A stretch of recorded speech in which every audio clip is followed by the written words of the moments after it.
you're gonna read a book. And then we're gonna talk about it. Have you ever read a book and you wanna go and look to see if anybody else has the same thoughts about it? Well, baby, you're in luck, cause we're gonna hit it up if nobody else is gonna talk about it.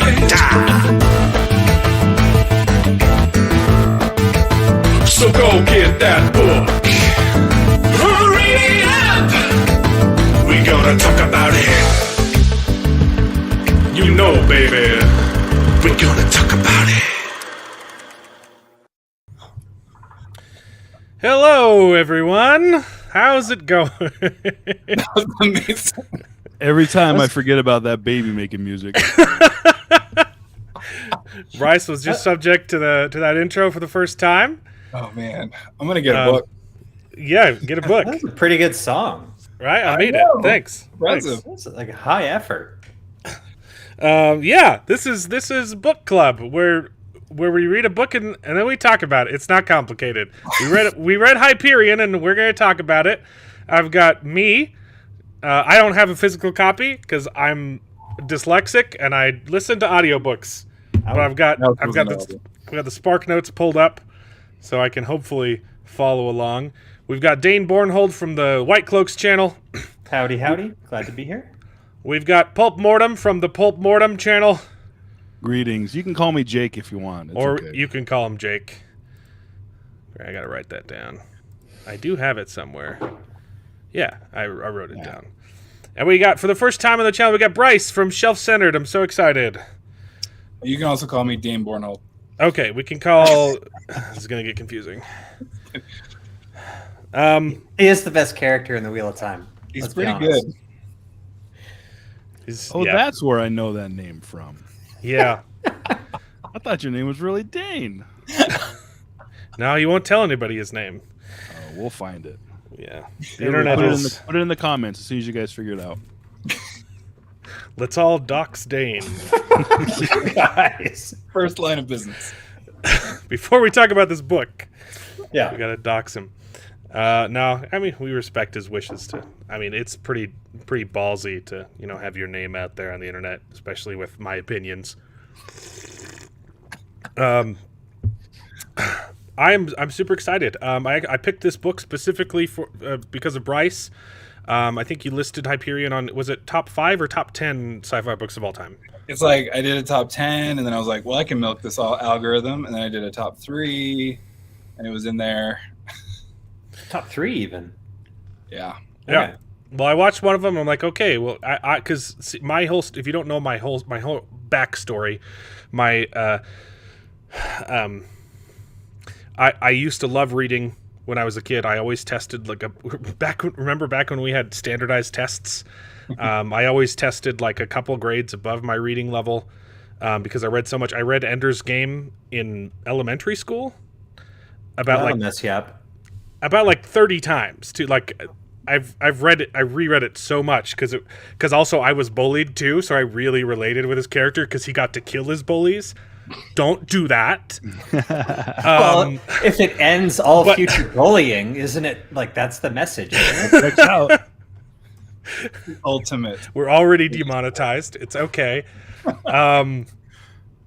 But no, I loved it. I loved reading, and then I got to high school, and they made me read a bunch of really gross gay stuff.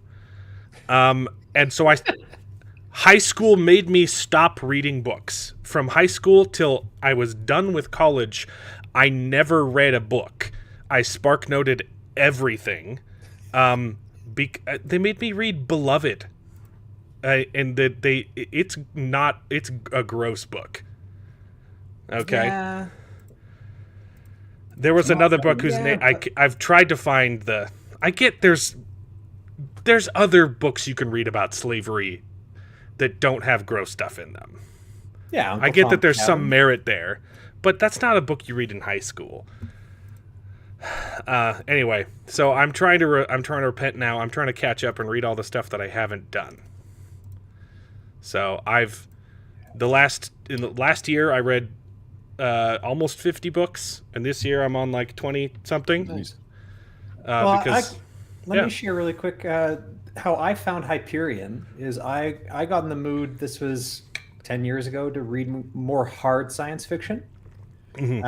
Just because I started getting kind of like there's so much with popular science fiction, the Star Treks and whatnot. But I think it was like watching The Martian, and then reading the book, and then hearing Andy Weir talk about he wanted the realistic science fiction mission to Mars stuff, a ship that doesn't have an artificial gravity generator but does the spin ship thing. And then you dive into more about relativity because that comes up in the Martian as well. The communications take like 20 minutes to lag back and forth. So they're all on their own. And it's just like there's actual very fertile ground in science fiction if you just adhere to the rules that we know about. So I went online for a list of hard science fiction, and Hyperion came up there. There's fantastical elements, obviously, in the story, but some of the more fun stuff that comes up in the plot is actually tied to actual known physics. So that's why I read it, and it's on the Locus and Hugo lists, and that used to be a pretty good list. So Yeah. prior to 2000, if it won the Hugo or the Locus Awards or the Nebula, you'd probably find it a pretty good book. Since about 2010, I'd stay away. That's me. Okay. Yep. You liked The Martian, right? Okay, I just bought that one, so it was on sale. It was one of the 2-for-1 sale on Audible. I did like the movie. It's pretty good representation.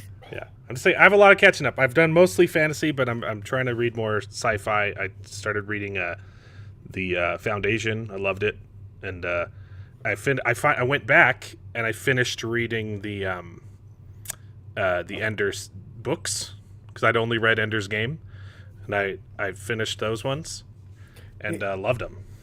Did you include all the parallel ones? Not yet. So I'm going to go back. I'd read Ender's Shadow several times too because it was the same as Ender's Game, and so I loved it. But I do need to go and read those ones and then read the one that ties them together. But I loved it, and I think there's actually a lot of parallels between Hyperion, at least one of the tales in Hyperion, and Speaker for the Dead specifically. I got a lot of vibes from the first tale, the priest's tale. I struggled with Children of the Mind. I like Xenocide was pretty good, and then Children of the Mind was like, it's too for me. It's the weakest one.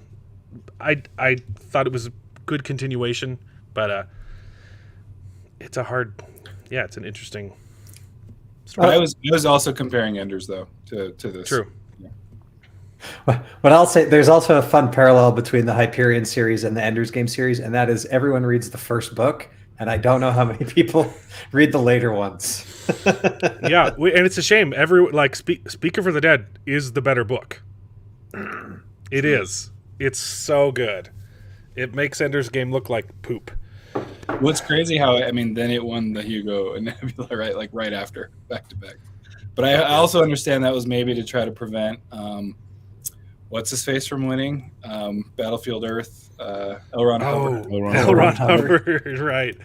I forgot that he wrote books that people liked too. Oh, I got a bunch. Yeah. I bet.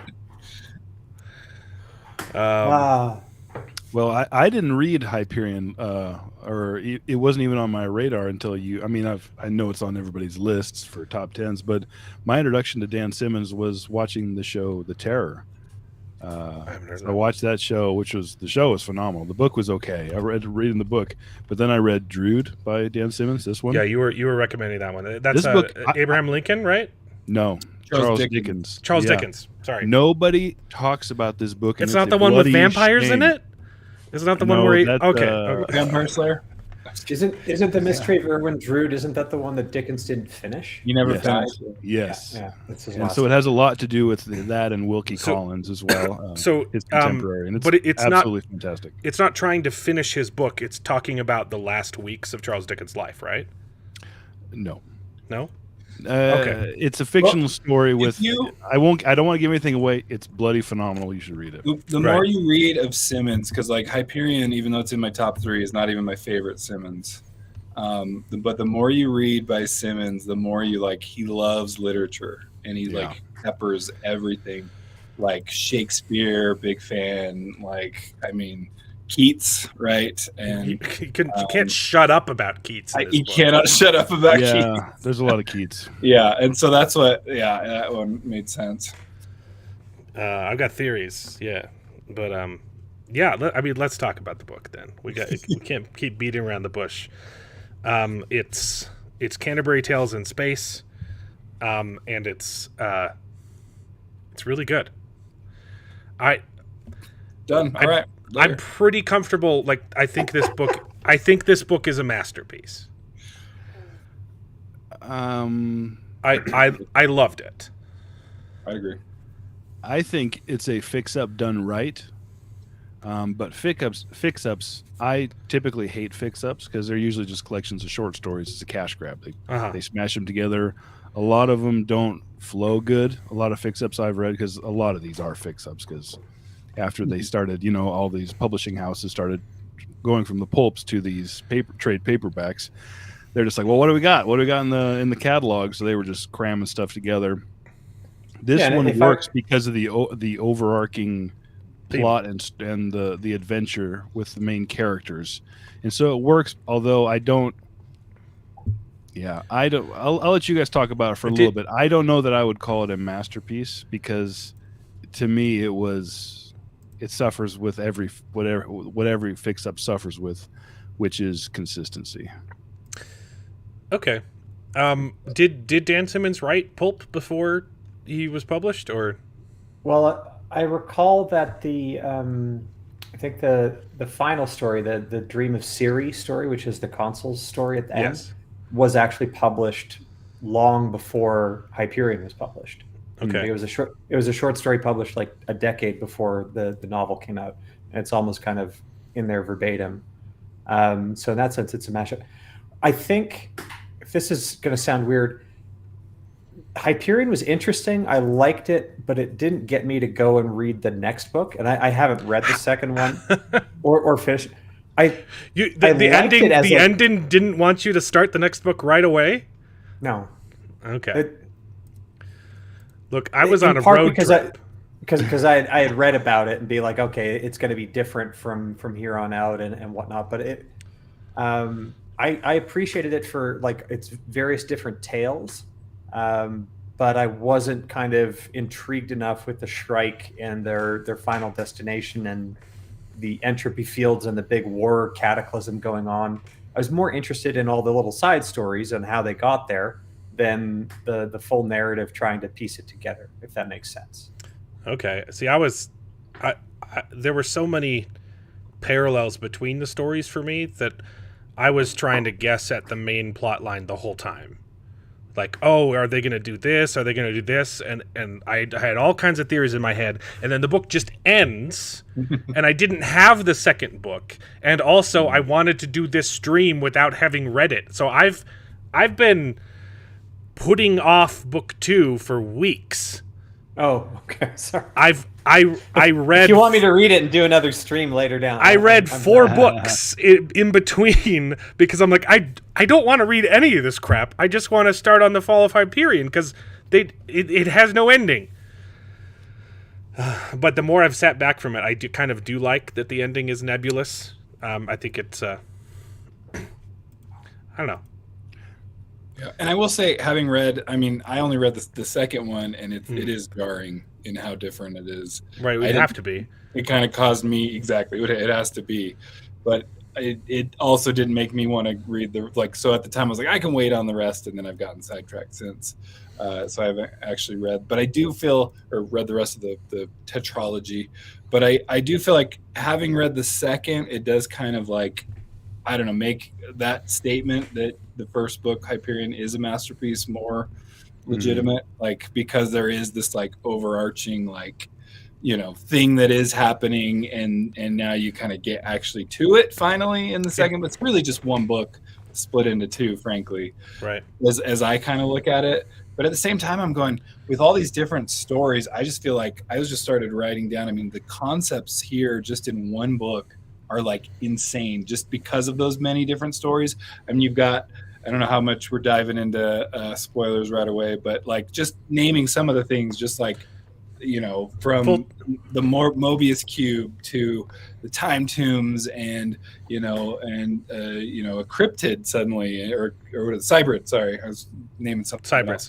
The datum plane. All of a sudden, that's the ousters. Just a whole what is going on with the ousters? There's just so many details into this. It's like he spent his whole life coming up with these crazy concepts and was just dump into this one place. But if you put Hyperion in the timeline of science fiction, so the ousters, good example. You get the ousters in Hyperion, and a decade later you got Firefly with the Reavers. And I could draw as I was reading it, right? Because I'm reading it 2 decades later and seeing kind of all the, I'm like, oh, he's doing, wait a second, this came out before Firefly. Mm-hmm. So obviously Joss Whedon had probably read, or somebody involved with that had, come up with those types of things.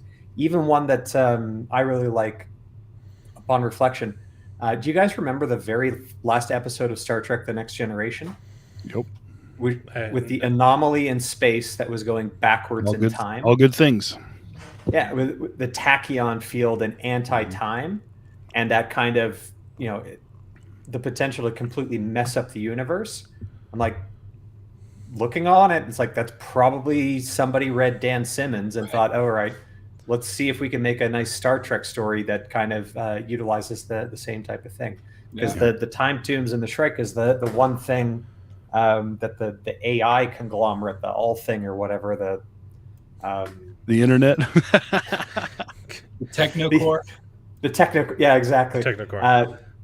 They can't account for. So it's fun if you read through it and you see just all right, this was early '90s science fiction, and just see the fingerprints of what Dan Simmons was able to inspire in a lot of others. Even Leviathan Wakes, The Expanse, uses that same. Shut up, Tim. The ousters are a little longer, and because they were born in space and didn't have gravity and all that, and that's the same as the non-Earthlings, whatever they're called. I forget. It's been too long. on Leviathan Wakes. My mouse is doing a weird thing where it's double clicking everything. So if I accidentally end the stream early, that just know it wasn't my fault. Some of these, I'm trying to bring up comments and they automatically close. Well, you can do that to Articus. That's totally fine. What's the what's the percentage out of 10 on this book? I think it's a 10. It's a 9 for me. 9? Okay. I really like it, and part of the reason why I like it, but I haven't yet read on it, it was the Canterbury Tales in Space that sold on me, because I'm a big literature fan. Great too. Premise. I like the Canterbury Tales. I liked kind of seeing it all from the different angles, but then when I heard that, well, it's not a continuation, and in fact there's strong hints that all these characters you just got invested in, they're probably all going to die. Well, it tells you from the beginning only one of them is going to live. Yeah. And the mystery too in the book about who the traitor is, I love that angle too well, because that got established very early on, and I was trying. Okay, this is going to be a hint. There's going to be a traitor kind of in one of these stories, and I have to figure out who it is. And then great ending, being great ending. Yeah, we can. I mean, I think it's impossible to talk about this book without spoilers. Right. So don't listen if you haven't read it. Minor spoil. Well, no, full spoilers count up Articus. Yeah, full on. You'll like it. Full frontal spoilers. Okay. Nice. Yeah. When I started, so I haven't read a lot of sci-fi, despite Ender's Game being my favorite book as a kid. I've read a lot more fantasy, but I'm trying to get into sci-fi. I started this book while I was driving on a road trip and immediately had to pause and just be like, okay, I forgot how old sci-fi works, where it just throws all of the world building at you in the first 10 seconds. Right. And so I had to rewind it. I had to go back 2 minutes and just time to pay attention. And I started it again. Nope. And That being said, though, most of the world building it throws at you in the intro is just it's more character work for the console than it is like world building stuff. It gives you just very general stuff. And I know you said this book just throws all these concepts at you, and it is true. There is a ton of world building in this book, but the rate at which you get it, I think, is really expertly balanced. Yeah. Because and the way he balances it too, Alan, like there's stuff that gets thrown at you that you've never heard before, like the saurian noises and the gymnosperms and the cumulonimbus cloud formation, but it's interspersed with him playing on a Steinway piano, playing Rachmaninoff, and drinking a scotch. And I forget if the actual brand is in there, but who knows? It might be. But that, at least to me, because cheers. I'm a bit of a snob about things. Like, my grandma had a Steinway piano, and I can identify Rachmaninoff when it's played. Yeah, and like I like my scotches too. Yeah, it throws a lot of like flowery words at you, and it's usually just for like, it's like flavor text, right? But the actual, I can't close things now. The actual like world building, that when these things are introduced, like it's done so like pretty steadily, pretty slowly, and they're always like explained too. Like, I don't know, like it felt like drinking from a fire hose, but with a straw. Well, like Dune. I remember reading Dune the first time, and I was like, what is even the Gloober Glabbers are going to the. I love Dune. I didn't even realize how great that metaphor was, but that perfectly because you get all these words blowing past you, right? You're like, okay, there's so much of this I'm not absorbing, but then you get the little bit of like, ooh, this is tasty fire hose water. Well, and that's what you needed too, right? Like you didn't need to know about the rest because it actually eventually gets explained too. It does. It all comes back. Yeah. Are we pretending like the flying tree makes sense? No. Okay, thank you. The spaceship tree is cool. Yeah, I don't know what that was. Yeah, I had to look up. And we didn't get to. That's the one story I was looking forward to the whole time. And then that also gets copied in Saga. What? There's this flying space tree in Saga. I kind of pictured that flying space tree as like the delicate ship from like, I don't know, that movie Passengers. That was a terrible movie, but the ship looked kind of cool. But like a concept of, all right, well, if you have to do kind of regular space travel, why not make it like a very nice luxury liner? But I'm 100% convinced that Passengers could be fixed in the edit. I think it's a good story, edited horribly. Like the fact that they tell you what he does, it should have been a mystery the whole time. See, I haven't seen it and I've forgotten about it, so I should I have to. Yeah, I'm sorry to bring it up. All I wanted to say Jennifer Lawrence. She's kind of hard to look at, if I'm being honest. Nowadays, back in the day before she opened her mouth about certain things, she was all right. She was the first female to be in a movie, right? Is that right? Yeah. Oh, right, because Alien came out after The Hunger Games. In fact, she wrote Hyperion. This is like, what is it, his Golden Globe speech when he's like, how can someone afford to live on $30 million?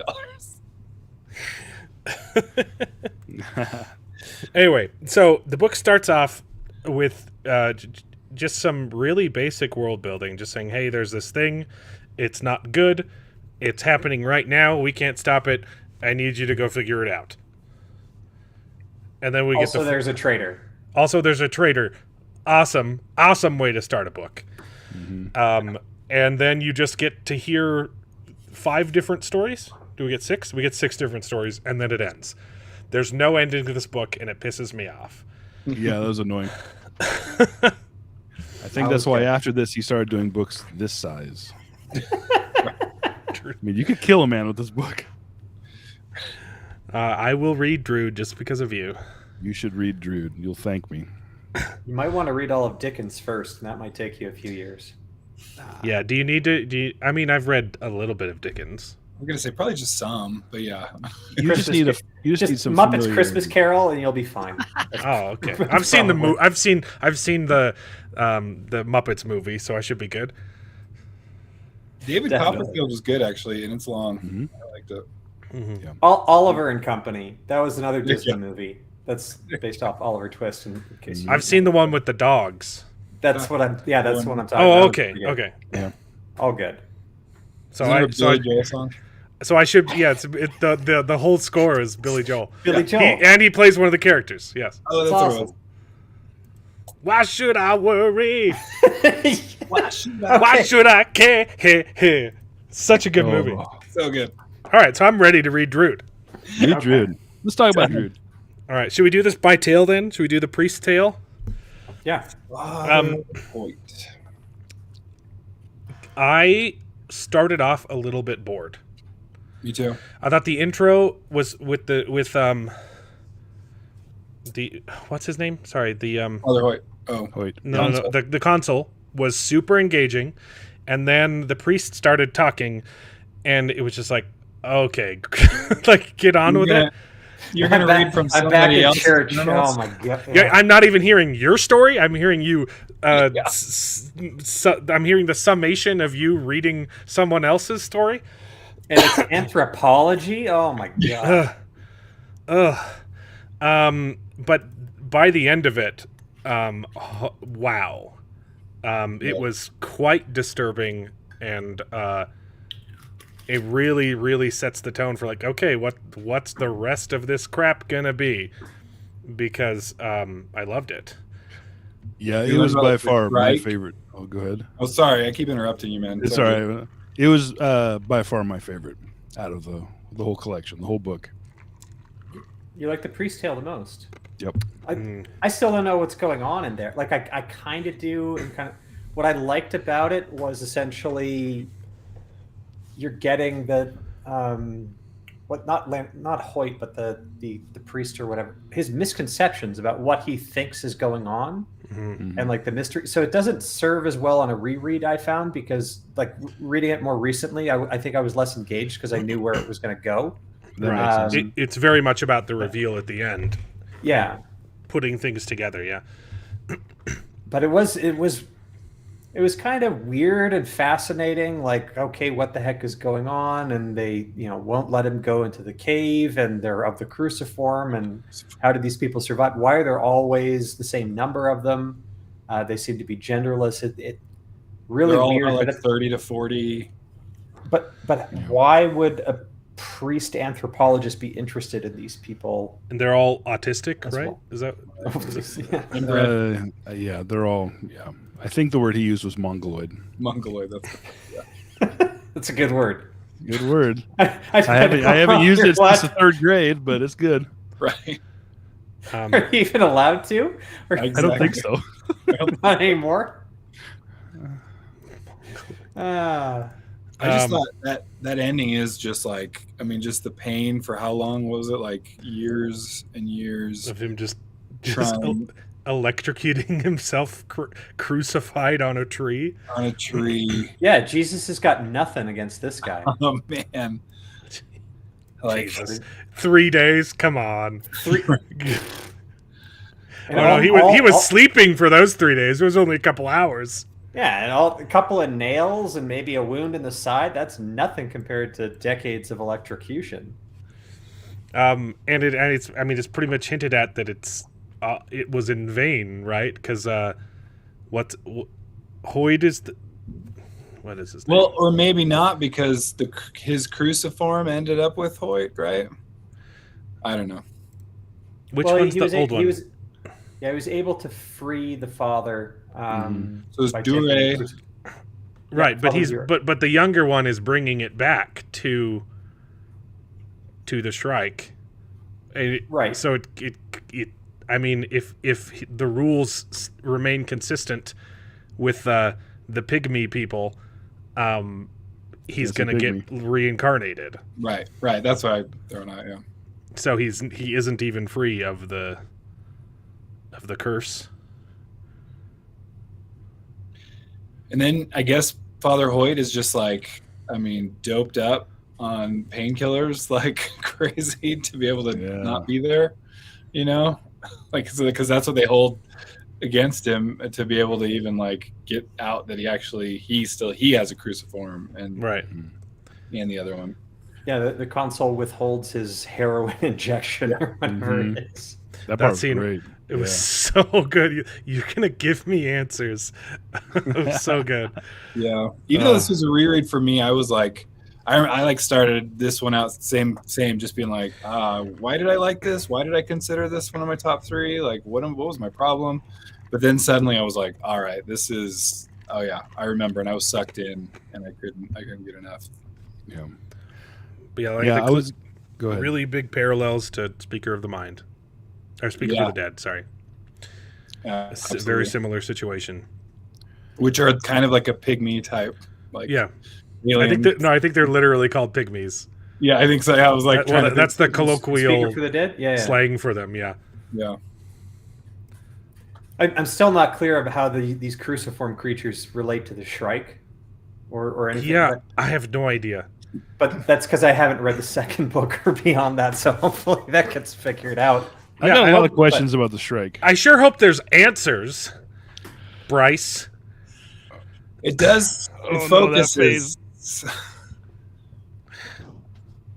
But no, like it brings up a lot of really interesting questions, and it just I haven't stopped thinking about this for weeks. So Well, that's what good science fiction does. Mark Clark says there are answers, but I don't know if you can trust him. So mouse, my kid was playing games down here. He read all of them. Did he up your mouse sensitivity so he could just start blasting people away on a first-person shooter or something? I think he was playing Hogwarts Legacy. Oh, same thing. You got to kill those spiders with your wand, right? Click, click. I don't know. Double blast. I know. I played the intro. I just don't have time for games anymore. Alas, you're trying to expand your mind with reading books. Yes, I feel like it's fool. more sophisticated. But yeah, I loved the reveal that they've been hiking down this trail, and it's just like a church, but it's the Church of the Shrike, or repurposed for that. But like I don't know, the imagery of this story, it was just breathtaking, honestly.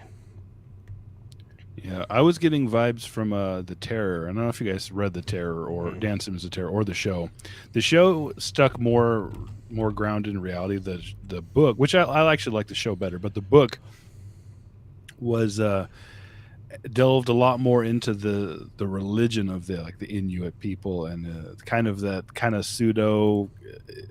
I just got very similar vibes of being being hyper violent and hyper gory, but also having that strange, bizarre paganism in there too as well. It was just, it really reminded me of that. I found it. You said Remembering Siri was the short story, which is the 6th story. That came out in 1983, and Hyperion came out in 1989. So it was a good chunk later. 6 years later. Yeah, I don't. The story was interesting. I don't know if there's a whole lot to discuss because it's all just like, well, I don't know how this is going to be answered. Right. So I loved it, but I don't know how else to talk about the priest's tale. Yeah.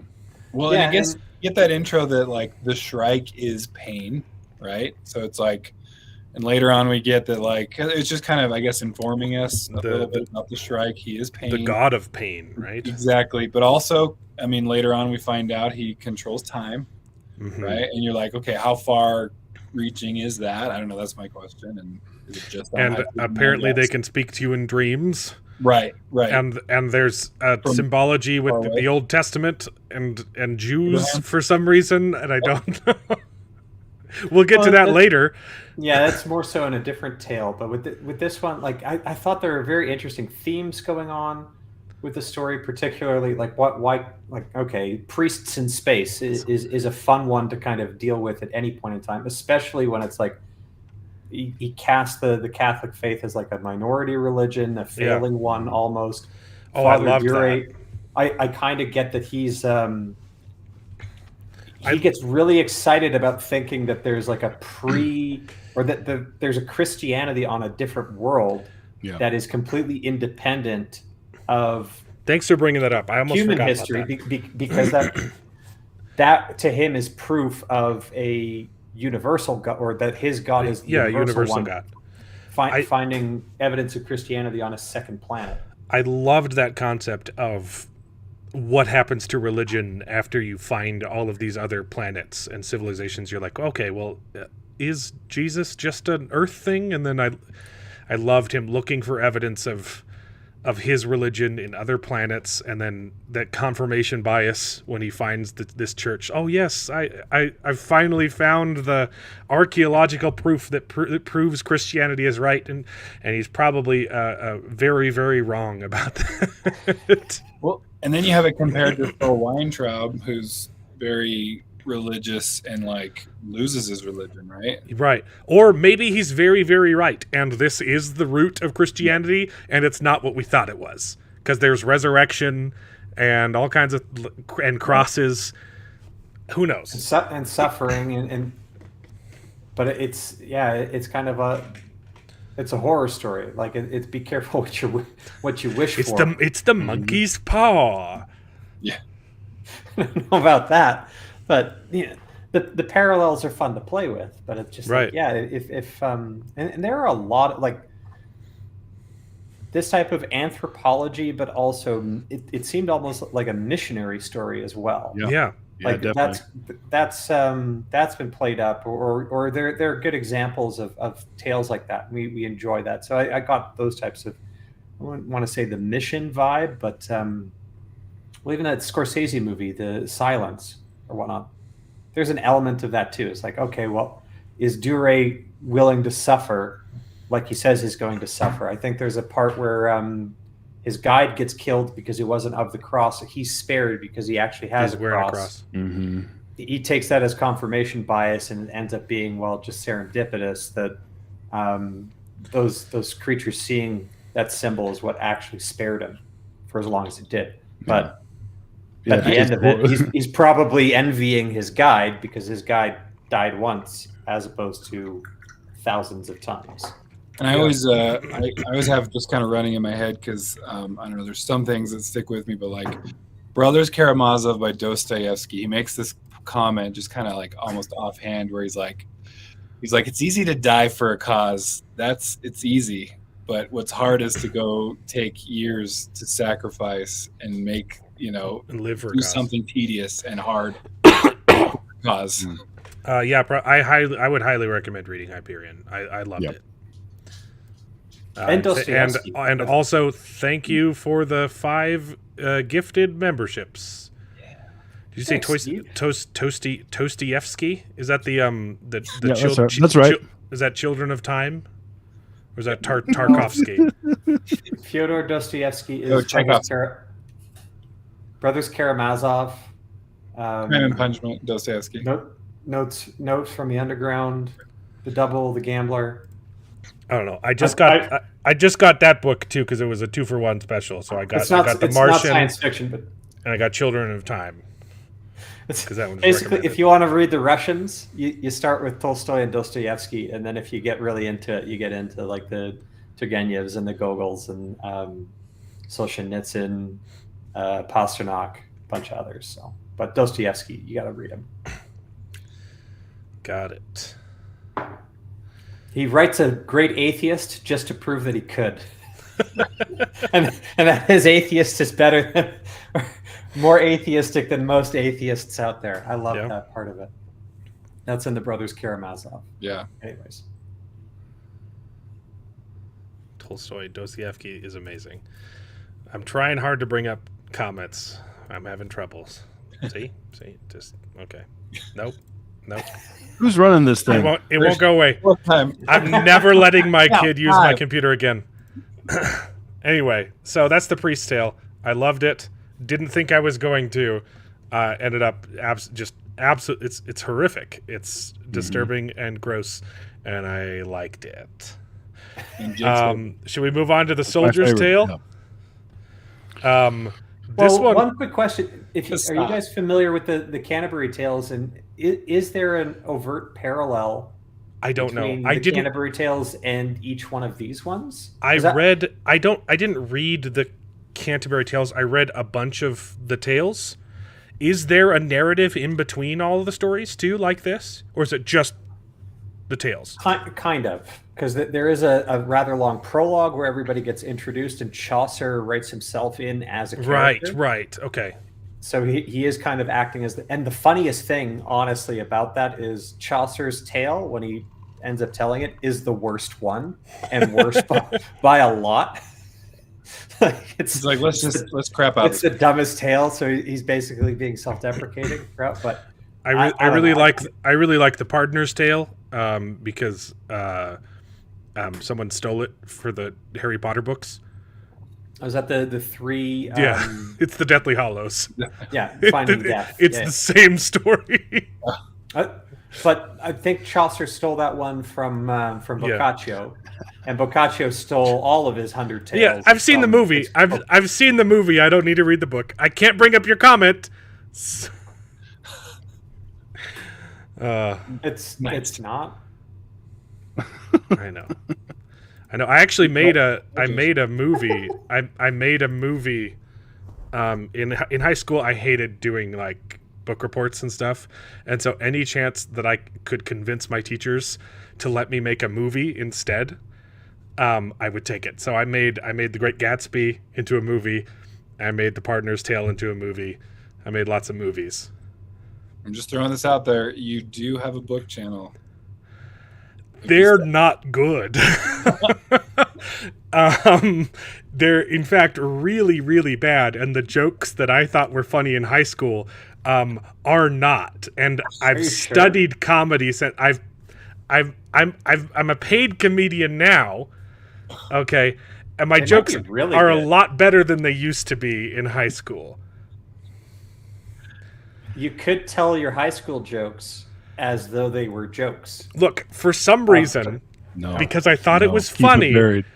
there's a 5-minute segment of The Great Gatsby that just turns into a music video for "You're Beautiful" by James Blunt. I thought Oh, that was no. what the I put it in the story because that's the reason why he was distracted while driving and hits Daisy. Because he was singing "You're Beautiful" to his lover. Okay? I thought that was hilarious. It's probably a good joke. It didn't need to include the whole song. Okay, that's Actually, it kind of did, and I kind of want to see this now. We might, okay, if I don't know. the real joke was that everybody in class had to sit through it. No, they showed it to everyone at school.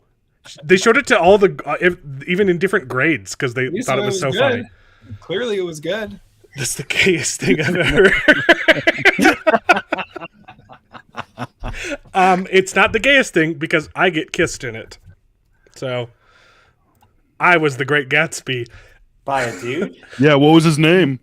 I don't remember what Gatsby's name is. I referred to myself Oh, as the Great Gatsby. Oh, you missed Because it. I didn't Oh, actually missed it. read the Oh. book. I just spark noted it.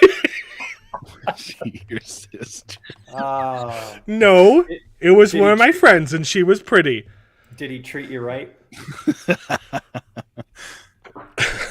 Dude, My chat's kid. on fire tonight. They're roasting me. Too bad I can't bring up any of your comments. Oh no! My kid fucked up my mouse. Oopsie! I can't bring up the comments that are mean. What Okay, were we- but we're talking about we were the ta- we were Soldier's talking about Tale. the Canterbury Tales, and being like, "Hey, yeah, there wasn't really a priest tale, but Soldier's Tale maybe. Like, is Kassam? Facade, yeah. Because is he the knight? For you guys, do you think I don't know. is he the noble, the virtuous one? I don't know. Anyway, let's get into his tale. Canterbury Tales, but I didn't. I've never read the Canterbury Tales, but I don't know that they had metal vagina teeth in there. Okay, why is this one so horny? Yeah. Yeah, this one was kind of gross. It's horny in a weird way, but Yeah. while there were torture devices like that in the Middle Ages, I'm thinking particularly of the Pope's pear, which is gross if you ever want to look it up. No. I don't think that there was a Gilgamesh vagina. I was You guys know that reference at all? Or is South Park just going completely over you guys? I don't, but The Gilgamesh vagina is 6 feet wide and filled with razor-sharp teeth. got it. Do you expect us to have sex with them? Yeah, this one made me a little bit uncomfortable. Like I get why it's there. I don't think it needed to be as graphic as it was. But then the scene where he pulls out right before the teeth get him had me laughing so it was just like, I don't need that visual, but it's really funny. Yeah, You're bringing that up part was. old trauma. Well, that's what the whole book's about. So sorry, it's a Chaucer book. There are good Chaucer translations out there that are basically modern English. If you don't like the Old English, I can handle the Old English quite easily because I'm bilingual and I speak Dutch, so they're very closely related. So most of the Old English terms are actually still there in Dutch. So I'm like, okay, I can breeze through that. But I will say, I mean, just some of the things like, because it was like, oh yeah, this is also classic SF. So Yeah, that See, is I like just don't almost know. like par for the course, right?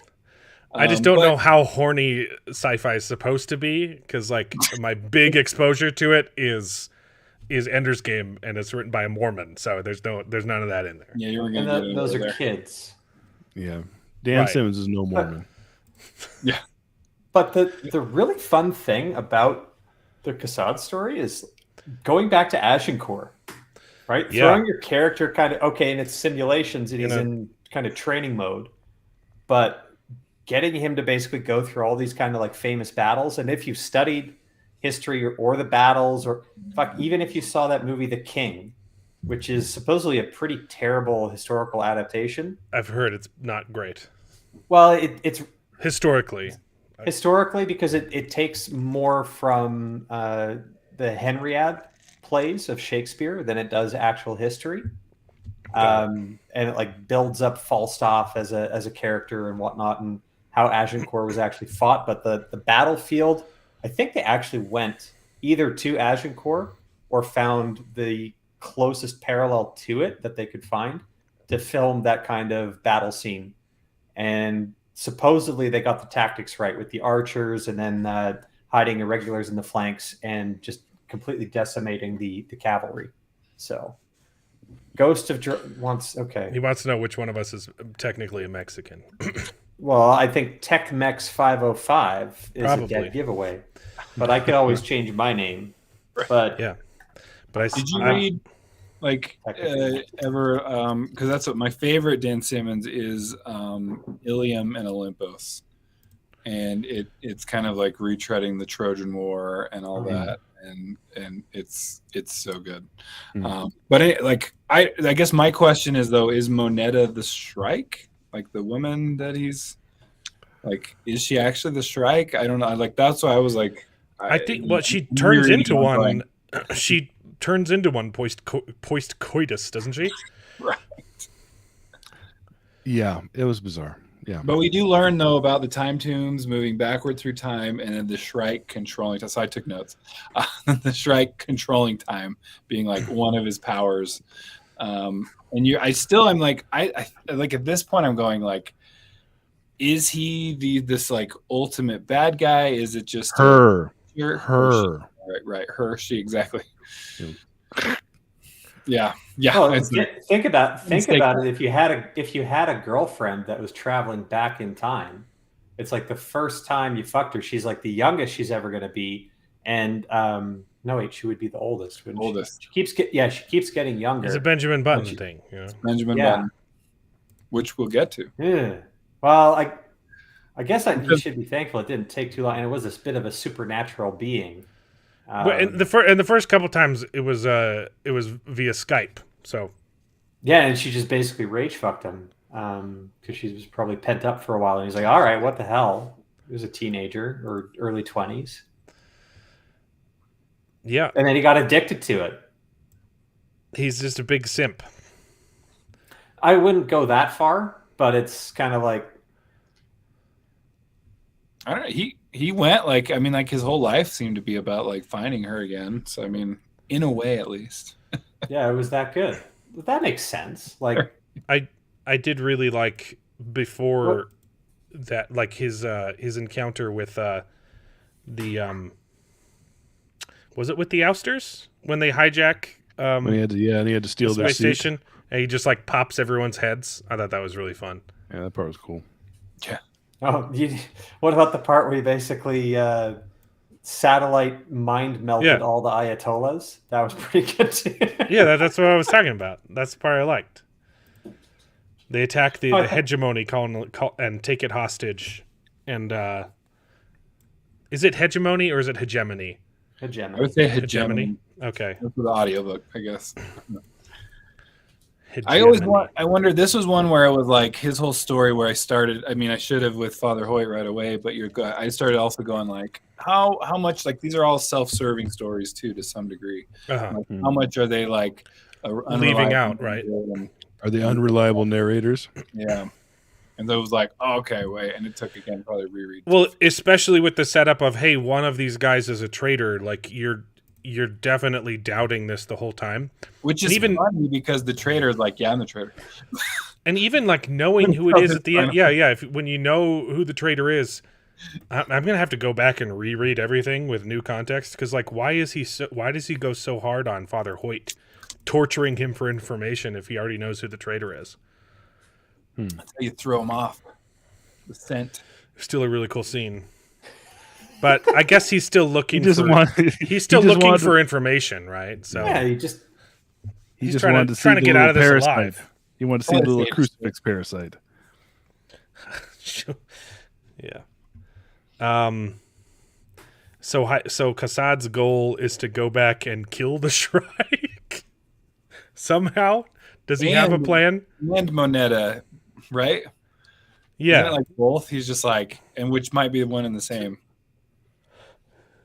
Because Moneta, is that the Memnos? Is that the That's just the girl. memery or yeah, but there's a mythological, because the whole Hyperion is based off of the fall of the Titans, Right. in Greek mythology, Uh-huh. and she was one of them. Yeah, I think she's just one of the Shrike Oh, right, who, right. who put on a skin suit to seduce Could be. Kassad. Like Is it their Kassad motives are so murky to me. Like they're doing all of these, they're influencing all these different lives in ways they're like, I don't know how this all adds up together. Because I guess the two main theories, which it's presented later in the book with the detective's tale, the two main theories are the Shrike were either sent by the humans or sent by the AI to go back and destroy the other person. In the past, so we're back to Star Trek: The Next Generation final episode. Terminator. Oh, that's it. It's not a Terminator. But they present that as those are the only two options, right? It's either here to kill all humans or kill all AI. But then you look at their actions through these books, and that can't be the only options. Like some of these things just don't make sense. Like, Yeah. what if they're just a third entity? My biggest theory is they're a third entity, and they're just trying to preserve life, and the time tombs is going to be like an Adam and Eve thing that will save humanity through the inevitable AI human wars. What I'm finding more and more is what I liked about the book has less to do with the overarching plot than just the fun parts within each individual story. And I think in that way, it mirrors the Canterbury Tales quite well. Yeah. Because the Canterbury Tales are fun precisely for those kind of little moments. But like the... Right. Because I wouldn't have enjoyed the book if it was just about the overarching plot, because you don't get any answers. I really like that it's making me think, hey, this is what it could be. but you don't need them. Like, you could just read this book and stop, and it's like watching the first Matrix movie. It's kind of better if you don't watch the other two, and just leave it that's true. open ending. Absolutely. The individual tales, they're wonderful. And that's the fun thing too, and why the prequels of Star Wars sucked is precisely because everybody who watched the original trilogy and came up with an Anakin Skywalker backstory that was probably better than what we got. Yeah. There's an element. There's an element to that here where it's like us thinking and spitballing about the mystery, not knowing how it all ties together. We can let our mind go in ways that might end up being more satisfying than what we'll actually get. Right. So maybe there's an element of trepidation, and I don't want to watch or read the next couple of books because I'd be disappointed. I'm absolutely going to read them, but yeah, this book made me, and I might have done because I was watching, like, I got sick with COVID like for days, and so I was like listening to this and then watching like like I was catching up on Obi-Wan and some other stuff, but I started being like, you poor what about man. the time debt, guys? What about the time debt? Like, Star Wars does not even touch, like, at all anything to do with relativity. yeah, that's what I liked a lot about the Ender series was the how that affected space travel, and this book did some really cool stuff with that too. With the next one, with the Scholar's Tale, or the Poet's Tale? Are we done talking about the soldier?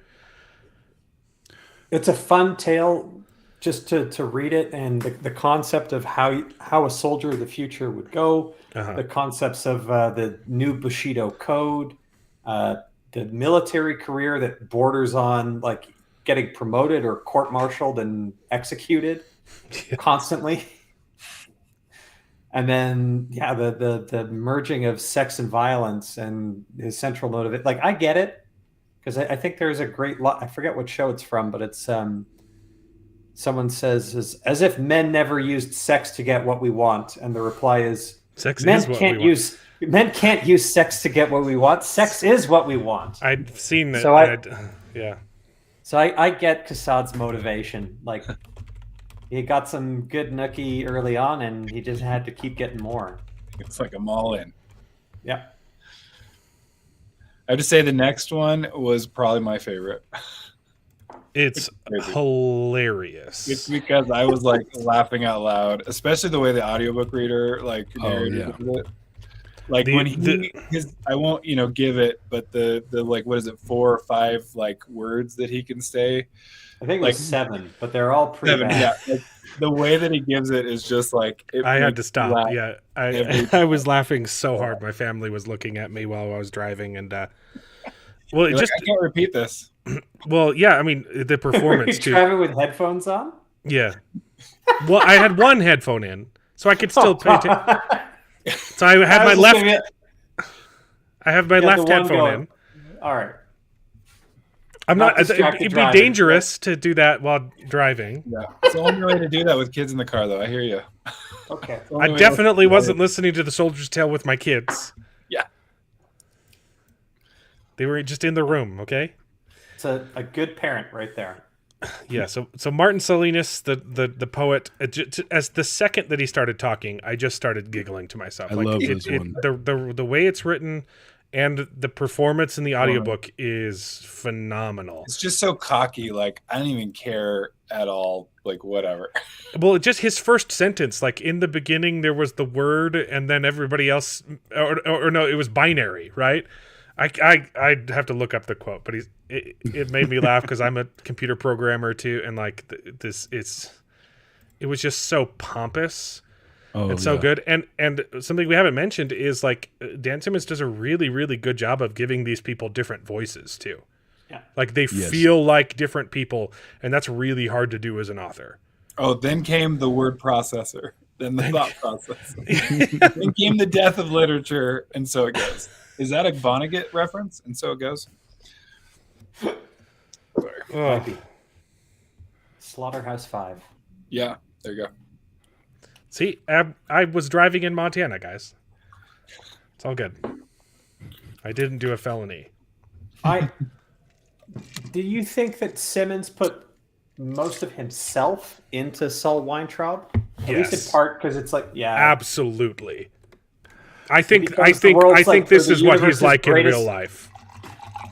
the universe's greatest author writes his like tale of like a dying Earth or whatever, and then he's like, sick And then it tired gets of serialized. writing- Yeah, you still owe us, and you better finish like Tales of a Dying Earth Volume yeah. 10. And all of his probably opinions on publishing, it was just like, Oh yeah. Just Absolutely. seething. Oh, it was very personal. But I wrote this great book, but no one wants to read it. We'll publish it for you. It'll just be a failure, and you'll owe us forever. I honestly though, I like the guy's house. Oh yeah, the portals are what are they called? Not portals. They're called 38. the, What is it? 38 Yeah, rooms? 38 different rooms to different worlds. There's a name for the portals though. The far. What is it? Far. Farcaster. Farcasters. Yeah. Such a neat idea that he's sitting on the toilet and looking out the window onto a different planet. So Do that cool. all the time. No, I don't. I don't really. Isn't there a Rick and Morty episode on that?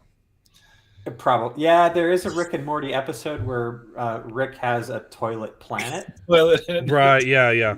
So he goes to his own planet on his like majestic toilet with like a fantastic vista, and someone else used his toilet, and then he has to go on a revenge plot. Yeah. Thank you. I think that's a little bit different from this, but A little bit. Yeah. but the wonderful thing too is, so this introduces the reader to the Farcaster and the World Web and the network or whatnot, and really like the last story. Yeah, no, it peppers in some really good world building, and you don't even realize what it's doing. Yeah. But this story had to come before the console story. Yeah. And the implications of what this technology does, like, it's lost on you because it's so trivialized by hearing about it first, really, about a dude who has way too much money and decides to get a house with 38 rooms across 38 different planets. The toilet is on an ocean, a raft in the middle of an ocean. That's what it was. There you go. His bathroom is just in the middle of an ocean somewhere. And his art, I caught this time that his architect, who was being clever, like he had to go down the stairs in order to go up the tower. Yeah, you had to go downstairs to get to the top of the tower. That's I absolutely love this one. By this one, I was starting the third tale. I was like, okay, like this book is genius. oh yeah. But Well, this, yeah, it's peppered filled with the Keats ties. as well, and then I was gonna say the ties to the Shrike again, right? And you're like, so the Shrike is now killing people as he's like getting the best inspiration for the best book in the history of the world. it's his muse. It's his muse. Why? There's and the whole thing with Keats later on in the detective story too. Like, I was kind of surprised that there wasn't more of him just begging to learn about Keats. You're like, oh, wait, no. Like, I need to talk to you, but she hates she hates his guts, and won't even talk to him. I was hoping there's a little more of that, but wow, what was the other point?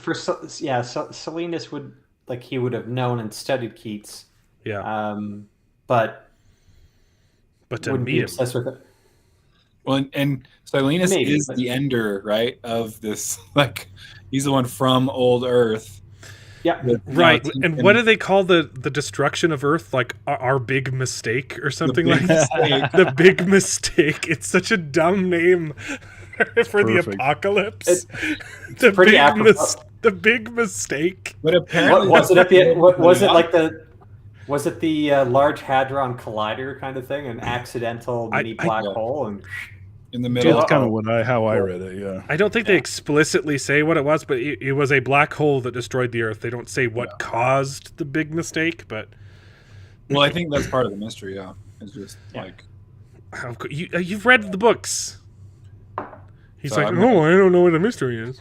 that's what I'm saying. It's part of the mystery, and I'm going to shut up. Okay. Yeah. I think it's part of the mystery. Mark do you is saying- think so? Or do you know so, Bryce? I know read so. book two. Okay. Cool stuff. Yeah, the Dying But, Earth series. By the way, The Dying Earth I have read by Jack Vance, and it's great. It's Is that like, pretending to be the story that I don't Martin think Salinas- so, Okay. because Hopefully it's not. anyway. But I just was like, what? Because it's older, like that's classic, like older sci-fi even. So what's King Billy's deal? Why does he have like a stutter? An inconsistent Sometimes. stutter. Right. That bothered me too. Like I feel there's got to be more to his character than just, oh, I want to have a little siesta with a bunch of authors on Hyperion. Who is he a descendant of again? Oh, Or right. maybe I forget, because the King Billy in history, the most famous one would be from William and Mary. Isn't what's the kid's name in It that stutters? I just read that one. I'm like, is it Billy? I don't remember. There's a King Billy casino in Canada somewhere. Excellent. I don't know. I loved this whole story, but Anyways. the ending was a little bit confusing to me. With the Shrike had murdered everyone else, and he'd finally finished his. Well, he basically surgeried his himself content. into a furry, right? Yeah, I forgot. He turns himself into a satyr. The satyr. Yeah. I forgot about And that. makes his member too. Like Let's get some hair plugs on that fucking shaft or something. I don't know. such a weird book. Yeah, such a that weird was book. weird, but I mean, but that's kind of where it's all going, and like, so they waltz off to Hyperion. Yeah. They named the whole planet Hyperion. Everything's named after Keats. They named the city after Keats, and it's supposed to be some like artisan, communistic, romantic type Right. of place. Yep. The time tombs, I think, are dormant in their time, but they open up, and the Shrike starts killing everyone around him but him. And his creative muse is released, and he basically gets the opinion that, all right, he's going back. So he's the Hyperion Cantos by Keats is an unfinished kind of masterpiece. So I Right. think he's echoing that here. Mm. And so Martin Salinas is this poet who had his epic, he had his success, his time in the sun, but his best stuff is still unfinished. So now it's time to go back to Hyperion and see if I can't get this all done. Because I think he was interrupted by King Billy, wasn't he? Well, he burns it. Yeah. Because Okay. the that's Shrike right. comes to attack them, and apparently by burning the manuscript, it gets the Shrike to leave for Well, and then reasons. even Silenus is the one that He finishes the one it. that finally destroys it. Yeah. Right, Billy starts doing it, and Silenus finishes it off, and then it says he stayed there for years afterwards, to remembering it and writing it back down, but it's Right. still unfinished. And I think the themes of it are important too, because Billy Well, reads he's it. Jar Jar Billy Martin, reads it, right? and he says it's really good. And he says, like, but do you think that this is what humanity deserves? Like, so it's clearly a bleak thing, talking about how I guess humanity deserves to die and stop, or something like that. You know, that's got to be relevant. I don't know. That's why this book is so good. Yeah. So once again, the ending was nebulous. Like every good first act. Oh, geez, every first. Yeah, good but act. it's 6 first acts. Okay. Yeah, that's fine. Anything else to say about the poet other than it was just hilarious, and great. him losing his mind too, and being a poet but not having the words for it and only swear words was just Don't let your kids read it just until so they're funny. 15 or 16. just so funny. I was laughing my head off. When I I'd was already- like, he was on the Yeah. World Heaven's Gate. Wasn't that like a cult or something? Mhm. I think the cult came after. Yeah. But I'm So like, it's so we were talking. I was saying Star Trek earlier and Firefly, maybe the Heaven's Gate guys too.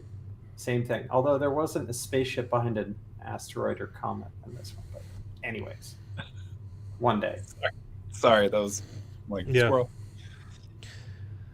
So then But you get what this- about the tree ship? the tree? I don't know. We don't get to hear about the tree ship. It blows up. Well, because blows the up. guy just disintegrates into a pool of blood, and then you see him walking around later, and I don't know what's going on. Okay, I thought the console killed him. maybe I don't know. It doesn't say. I didn't think it did. It's a mystery. Well, because they see him. Well, they see a figure in the distance, and they assume that it's him. Well, it's later. Okay, no the end one of the who's book. watching us who hasn't read the book knows who Het Mastine is, or why it's important, or what these Templar. I still don't know what these Templar things are, or what function they serve. But Yeah, they have a cool spaceship that explodes. yeah. The Templars. It was a cool concept, and they're But didn't that be more- integral to the detective story as well. Like they set all of that into motion somehow. And but we got to talk about the scholar first. The Yes. okay. This one is my favorite story. Yes, it is hands. This is obviously Well, then Full you Mortem should just has the definitely wrong read- opinion. You should definitely read the second book. Yeah, the Scholar's If I like Tale the Saul- is if the I best like the one. Saul Weintraub one. I should read the second. Okay. So we were supposed to have a fifth guest. Pips from the White Cloaks channel read the book too for the first time, and he was real excited to be on the show. But he's in the Middle East right now, and so it's like 4:00 in the morning for him. Yeah. And we were texting each other the whole time, and he was very upset when he got to the Scholar's Tale because he just had a new boy. Yeah, he's got a A baby, fat little boy. He's a big little boy. So he told me I was reading reading the Scholar's Tale while holding on to his child and bawling his eyes out. Yeah. And so he said, I can share this. He says he's deployed right now and couldn't make the schedule work, but he wanted to say it was a great read and you should read it if you hadn't. And screw Dan Simmons, I'm censoring his language here, and the scholars, screw Dan Simmons and the Scholar's Tale for making me feel like this. Also, excellent work, Dan Simmons. Go screw yourself. That is censored because he wouldn't say screwed. No, he didn't. He would say Don't- fastened by a cylindrical object with a slight incline curve or whatever. What did how did Silenus put it? Probably crassly. Anyway, the Scholar's Tale is horrible. It is the saddest thing I've ever read in my entire life. I was also bawling my eyes out. Wonderful. And it's best. It's the best one. I love it and I hate it. And my family was very confused because we were almost to Oregon, and I was literally just bawling while driving in the car. And they were like, "What is going on?" I'm like, "It's just a really good book, guys."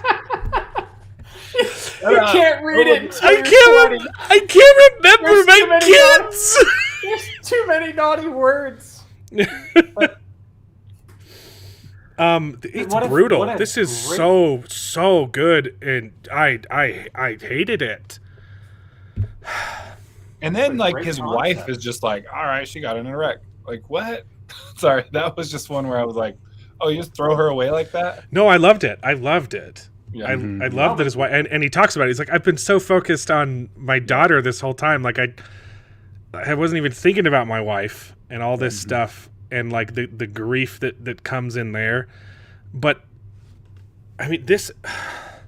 Dude, you know what's one fucked up thing that like I found on this reread? I was like, oh, the person who made 50 First Dates also read Hyperion. Because that comes up too, right? Yep. Yeah, That's what I was thinking. yeah, but it's That. it's worse though. It's Put in so this much video. worse. Well, what's weird is It's not just like, oh, she- or Yeah. like No, it's not like just like 50 First Dates where she doesn't remember that she remembers at to an a day, event. right? It's the same day every day. No, her memory is going back through time, and so her older days get more and more vivid as her parents' memory of those days get more and more vague. So like it's so much worse than how it sounded on paper when they first introduced the concept. Like I was like, oh, that's an interesting thing, and then he just keeps twisting the knife like deeper and deeper, and you're like, no, this is horrible. Oh, it couldn't possibly get worse than this, and it keeps getting worse. Yeah. It like this. And you're like, is it worse than getting crucified? Like, yes, this is. I know, with your kid that's actually an interesting parallel, right? Or I don't know, contrast is so in one sense, I think in the Priest Tale, Simmons is taking the Christ narrative and just taking that to an extreme. And with the Saul Weintraub story, he's taking Job, and to a sense as well, the Abraham and Isaac.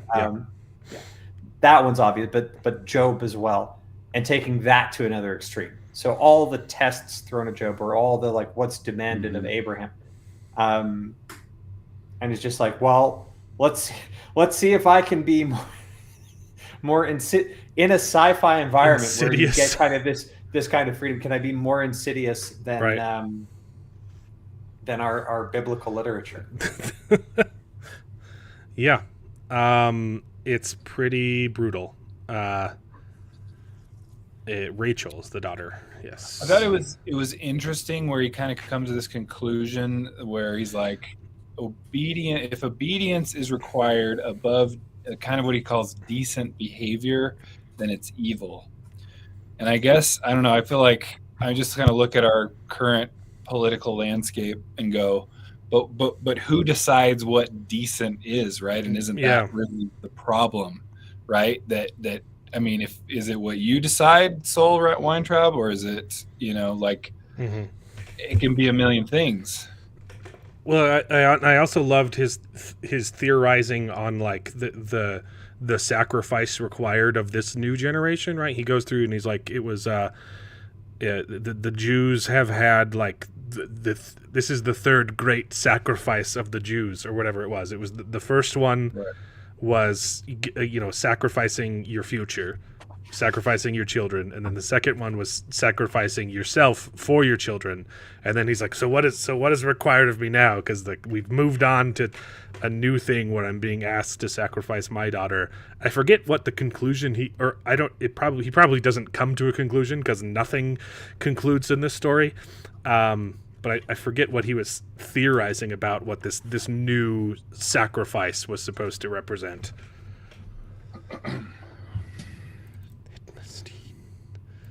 I don't even think Dan Simmons knows.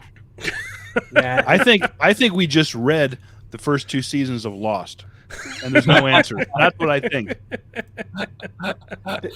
There could be an element of that. Those are good.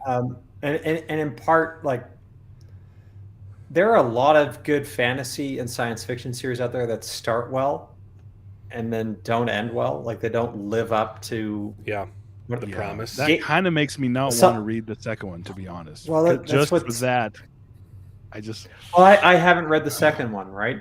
And I know the whole series is complete, but everyone keeps touting, like, the first book, Hyperion. This is great. It won the Nebula. You'll like it. Everything in it's really good, but you don't hear the same type of praise for the later books. No. Or at least I didn't. I'm pretty sure Fall of Hyperion won a lot of awards too. I think it did.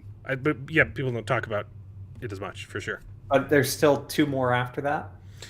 Yeah. There's Endymion, Fall of Hyperion, and then Endymion, and Rise of Endymion, or whatever. But that's what it is, Rise. Even Ender's Game is way bigger than all the books that kind of came after, the parallel books or whatever. The Song of Ice and Fire, it's the same thing. It's everyone likes the first 3 books. 4 and 5 fall off a cliff. We haven't even got 6 and 7. I don't know if it's going to end. Wheel of Time has the same kind of issues. Like, someone else came in, or Sanderson came in and finished it at the end. Yeah, but Knife of Dreams was pretty dang good. Knife of Dreams was amazing. I think he would have ended it well. Knife of Dreams, outside of the context of when it was like, now that it's finished. Sorry, this is just me going off on a tangent. But sorry, we shouldn't have brought up Wheel of Time. I want at the time like that the Knife show? of Dreams came out. Oh, fuck off. Do you like? So good.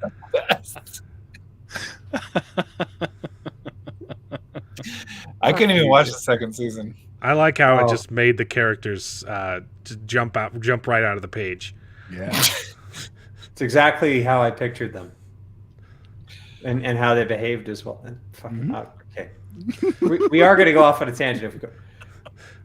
Knife of Dreams. You're talking about a knife. Go on. So when it came out, there was only one more volume promised. So Robert Jordan was saying, I'm going to finish it in 2 more. So Knife of Dreams, when it came out, I was like, all right, he's got to wrap up a shit ton of stuff in this book. Which you started doing. He started, but he didn't get anywhere near, because in essence, the reason why those 3 Sanderson books are actually readable is because they wrap up plots constantly. Yeah. So Oh, yeah. all the setup and progress has been done, and Sanderson's just giving us payoff after payoff after payoff, and that's why they're actually readable Sanderson books, unlike most of his other stuff.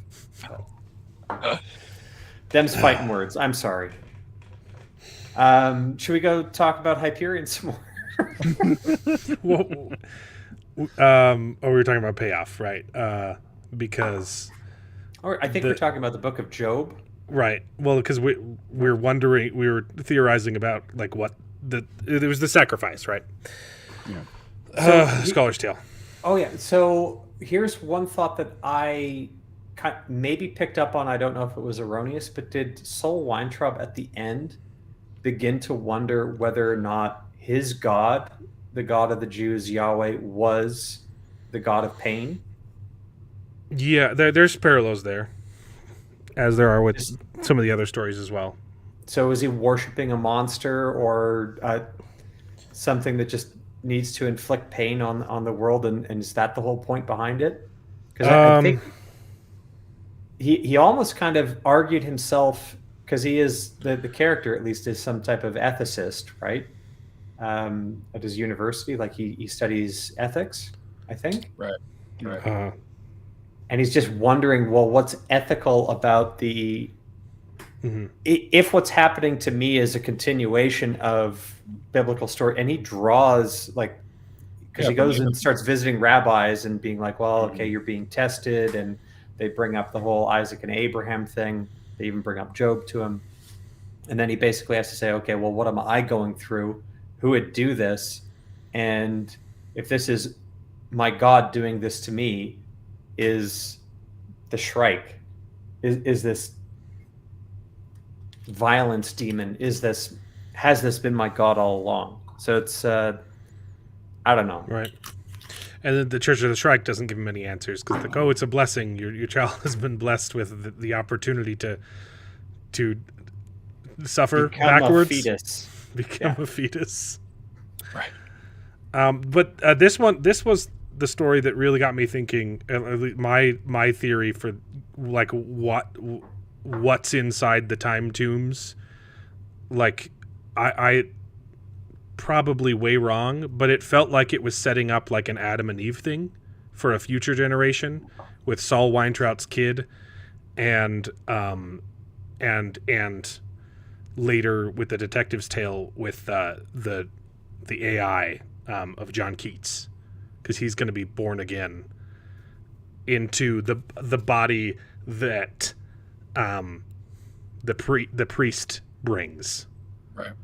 And so I think the time tombs are a time capsule that will, rather than destroying humanity or destroying AI, I think it's preserving an Adam and Eve figure for after the wars. Or before, if they or keep before, moving right? If they Well, keep it could be moving anti-God. backward in time to pick them up, and then it goes forward.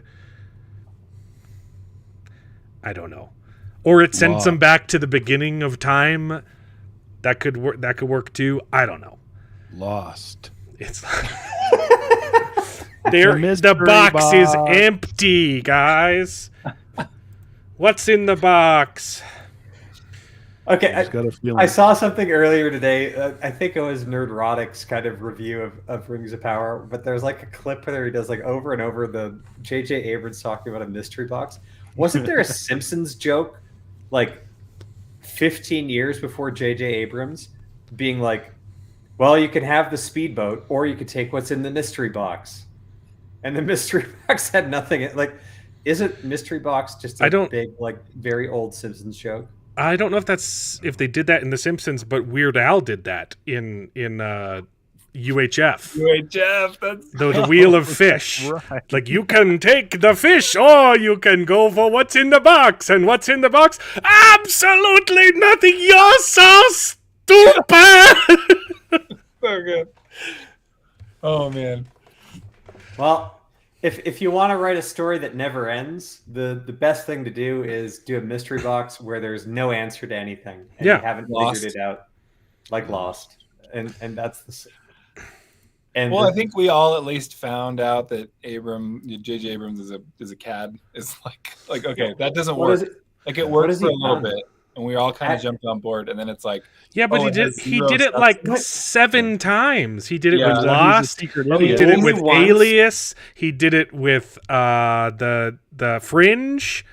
Star Wars. What is the fool me once, shame on you. Fool me twice, 7 I can't times? get fooled again. Shame on me by then. But okay, so maybe he's made enough money that he doesn't need to do anything anymore. But I don't think No, he's they just done did. They anything. just did Batman. Yeah, okay, but executive producer credits don't count, or even producer. But that's his That's his company. He doesn't do it himself anymore. He's That- got Bad Robot that does it. He's going to destroy everything you love. Oh, bad reboot. Emphasis on Let the me bad. go. What has he directed? I think the last thing he Star directed Wars? was the Star Wars movie. There you go. Which in his defense, he had to clean up, The Last Jedi. So Yeah, but he cleaned it up by No. making it worse. he did make it worse. I'm just saying he was Somehow left Palpatine in returned. a rough spot here. It's like, let me Somehow. clean this room up with a grenade. No, if he had done his work, The Last Jedi wouldn't have happened the way it happened. But I mean, Yeah. if you Okay. didn't see that Star Wars was completely screwed from The Force Awakens, then It was. The Force Awakens created all of the problems that The Last Jedi has. The Force Awakens was what's the word? Ian Malcolm from Jurassic. That's one big pile of shit. That was There's didn't no this- good. There's was- no good explanation for why, for why Luke is just absent. mystery box.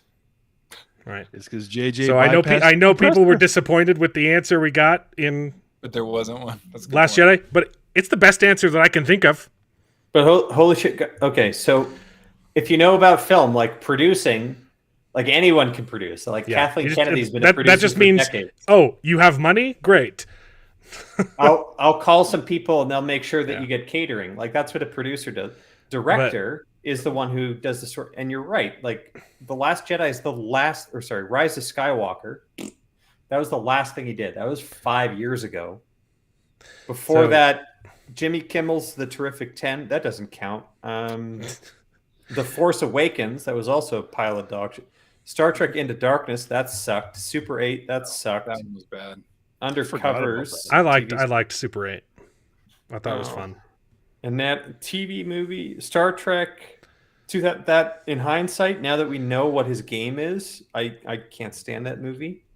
So, And then but there's the, like a the bunch of point of the law. story is Mark Clark Yeah. promises that that there is something inside the box, and We kill the box here. It's a Mobius cube. Evergreen also Oh, is that where says the universe folds in on itself and everything dies? recommend all No. 4 books. So No, the Mobius strip is a one-dimensional object. Maybe that's the message for this. So, oh Don't yeah, remember. I think we glazed over it. Oh, because I think it happens after the detective's tale, but it's in the Yeah. main story. But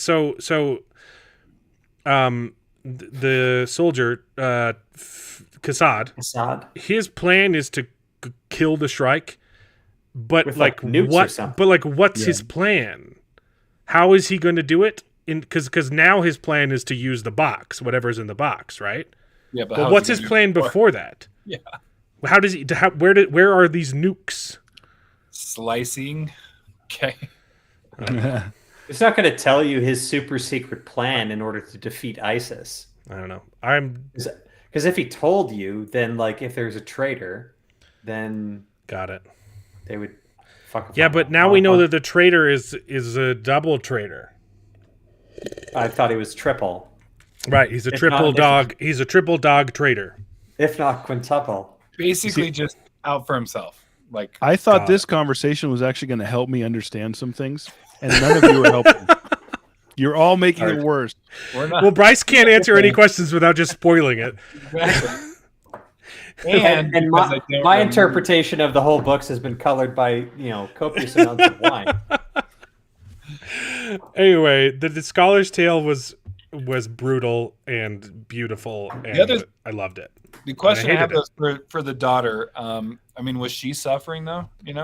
Yeah, exactly. Like they say that she's been blessed with this, but her days were great, and it's so beautiful that him and the mom take the aging serum so that they don't look as old, and you're like, they're doing everything they can. It's so beautiful. It's so beautiful. Such a good story. And it's tragic. It's so tragic. And her boyfriend is still in love with her too. Like, yeah, he's just trying to help. When he showed up, Saul was like, "Hey, do you want to come see her?" And he's like, "No, I don't think so." Yeah, that'd be weird. She's kind of like below the age of consent now, and she has no recollection of me. Kind of, and it would be weird. Yeah. Everything about it is beautifully tragic. Yeah. Yeah, this is really, it is the meat of the book, I have to say. It was beautiful. It's wonderful. I don't know, and there's no answer yet. So, but it ends with Mastine disappearing in a room full of blood.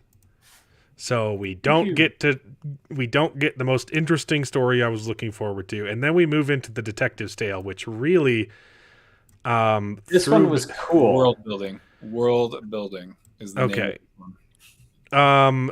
This one threw me for a bit of a loop, though, because, and Pips agrees with me, the narration is not good.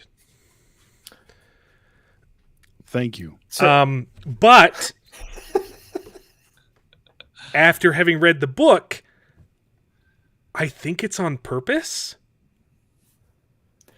Well, like the delivery and the writing, it's written like a robot. It feels like it's a robot talking, which by the end of the story you realize kind of is the case, but it's also delivered like a robot. And I don't want to be like mean to the narrator, but it was such a jarring. It was so jarring coming from the other stories into this, and just like, this is not good. But it's either a horrible misstep or it's genius. Well, you praised Simmons earlier for basically giving the characters different voices. Yes, I know. So I think there's some deliberateness in there, and you think like a gruff detective type character would be like. But did they more Dashiell Hammett, get to the point? Did they hire a really bad narrator or a really good one? Well, it's Bron Lamia, right? So and I think what is it's called like The Long Goodbye. Like I think this is very much influenced by noir. He's talking about the actual narrator of the audiobook, though, right? Yeah, the reader. Oh, okay. The person who read it. Oh, I'm just trying to bridge this. Yes. Could be. Yeah. I had a hard time getting into this one at first, but then halfway through I'm like, okay, like it felt like the Priest's Tale again, where like I didn't like the first half, but then the second half was like trying to be a noir, right? Like a noir, detective noir kind of story. I felt like it throws a lot of stuff at you, like about the whole world. This one more than the other ones throws more of the technology at you. Yeah, because this is where you get like the techno core, the AI, and the conspiracy, the data, all that kind of stuff. Cyber puke, as he keeps calling it. All that stuff kind of comes at you at this one, but there's such. You can make it through the Acolyte. You can get through these books. I don't want to get through the books. I want to enjoy them. And I don't want to go through the Acolyte. Ugh. No. I still have to make my last 2 videos. Oh, good God. Get to. Poor You still man. get to. But Attitude hey, is everything. Rings of Power season 2 man. comes out in a couple weeks. Everybody excited? No. Dude, your video with her, or your short with her holding that bow. It's was past, dying it's laughing. past her, it's almost to her 3rd knuckle. And I didn't even talk about it. She's over gripping the handle of the bow too. She's holding the bow like this. I thought she was holding the bowstring against her breastplate, and her breastplate, because it was made of fabric. Yes. Hey, was, Dane, like, Dane, folded Dane. in. I know you've shot a bow before. So you pulled it back into your drawing arm's breast. She pulls it into her other breast. Wait, what? She pulls it into this one, not this one. But also, it should be into your cheek. Hey, well, it shouldn't be you, either breast. I don't have either. But like the way she's holding the bow, it's physically impossible for you to even I don't look have down man the. tits. You can't look down the shaft. It's so bad. I didn't even get into it in the 60-second short. Okay. All right. My main thing with that was when there was like, oh, we're gonna keep going back and forth between Rivendell and the dwarves, huh? This is what we spent billions of dollars on. Okay. The detective's tale. Speaking of vibrators, Oh, Mark. she bangs the AI. He's Banksy. very good looking, okay? Hangs a hunky robot. It was so weird that she immediately just like, oh man, he's just so handsome. Well, no, it was fine, he though. He was pretty handsome, historically The speaking. way that it was the way she said it was weird for me, but I have to say that was a good start though. When you're like, I'm investigating my own murder. You know, you're like, oh, That's good. what? And the first thing I thought this time around is like, oh, Altered Carbon. They read this book too. yeah, no, it's crazy how much this has influenced other sci-fi. Yeah. Well, that's where I think it's a masterpiece, because it's just like there's so much crammed into this one book. You have just like, yeah, again, another like, you know, how deep are we into the book by now? 5 stories in. Is that 1, 2, 3, 4, 5? Like, there's even a little bit of Matrix in there when they go and hack the AI system and the dude's head explodes. yeah. Well, Yeah. that's fine. After the fact, where we realized that, like, well, he probably existed for what seemed like thousands of years before his head blew up. But Right. I felt kind of bad about that dude at the time. But Yeah. my favorite part about this story, though, was when they were explaining how they wanted to create cybrids, and they thought they made a big fucking mistake with Ezra Pound because the cybrid was completely insane. But he was And then supposed they to realized it's like, no, he was just actually. No, we did a good job. No, we did it right. He was crazy. Yeah. I love that. I was just like, okay, that's it. That was a good twist. If there could ever be a dig, kind of like if you want to insult someone kind of after they've died, and like you want to exalt them, like, all right, you're significant enough to basically feature in my story as like a historical figure, but also I'm going to say this about you. That's the best way to do it. It's almost Ezra like they were friends, you know, and he was like, yeah, I'm going to get him good. I don't think they were. I'm going to put him in my Ezra book. Pound died in I'm going to put him in my book, but he's going to be a retard. He was a great poet, but he was legitimately insane.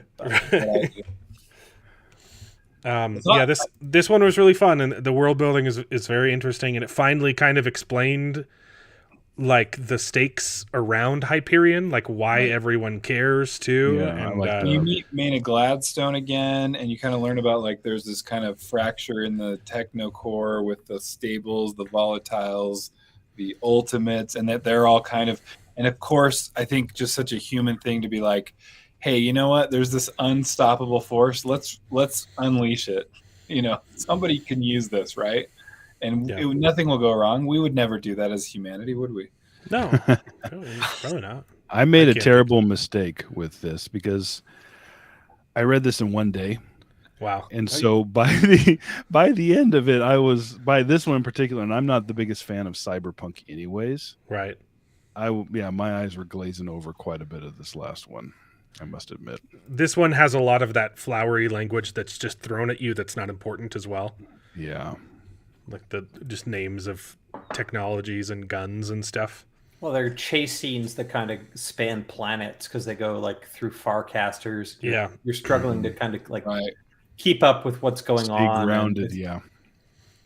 What's Yeah. worse for you, cyberpunk or steampunk? Steampunk. Yeah. Steampunk.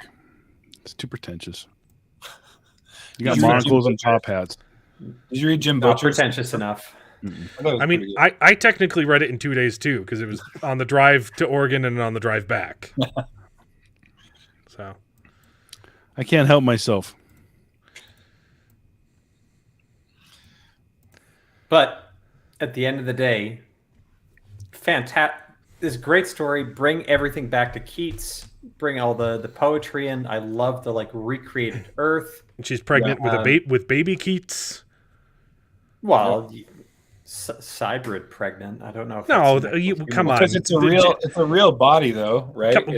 You know where it's going though. Like she's got Keats in her brain, and she's got two Keats in babies, her yep. belly, and he's gonna pop out a little But baby did the Keats. sperm have little Borg implants in them too, or I don't know. I haven't studied get 'em. AI sperm. exactly? Bryce really knows a lot about that though. I know. All that. What? I don't know. You read the books. I wasn't implying anything. Bryce, NVIDIA doesn't make chips that small. Get your head out of the gutter.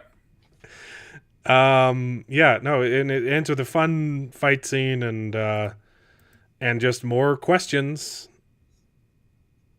And I thought it was interesting because this also hints at the war, right? That was hinted at with Kassad, right? Kassad kind of being like, "You're gonna start a war almost, right?" And like, then like, this is also kind of, anyway. Sorry, I'm like, I have it as a note, and I'm like, nah, I don't even know what I'm talking about. He's not even drinking I'm like, I wine. thought I would remember. He's the one who's read them all. I know. No, I've He's only the one read who's read them all, and he's the one who's sober. And Okay. I've forgotten. Yeah, I know, right? Yeah, no, but there is like a Cold War centering around Bronny and Bron and the Johnny. Yeah, it because what the techno core wants to know is certainty, right? So that's why the time tombs are important, and where the different factions It's are an at. unknown factor, yeah. Right, so that's an unknown factor, but the whole reason they were recreating Earth was to basically do their, what was it, beta tests or recreate history. Like so that stuff was kind of interesting too, but do you guys believe that there are only two possibilities for what the time tombs are? Like it's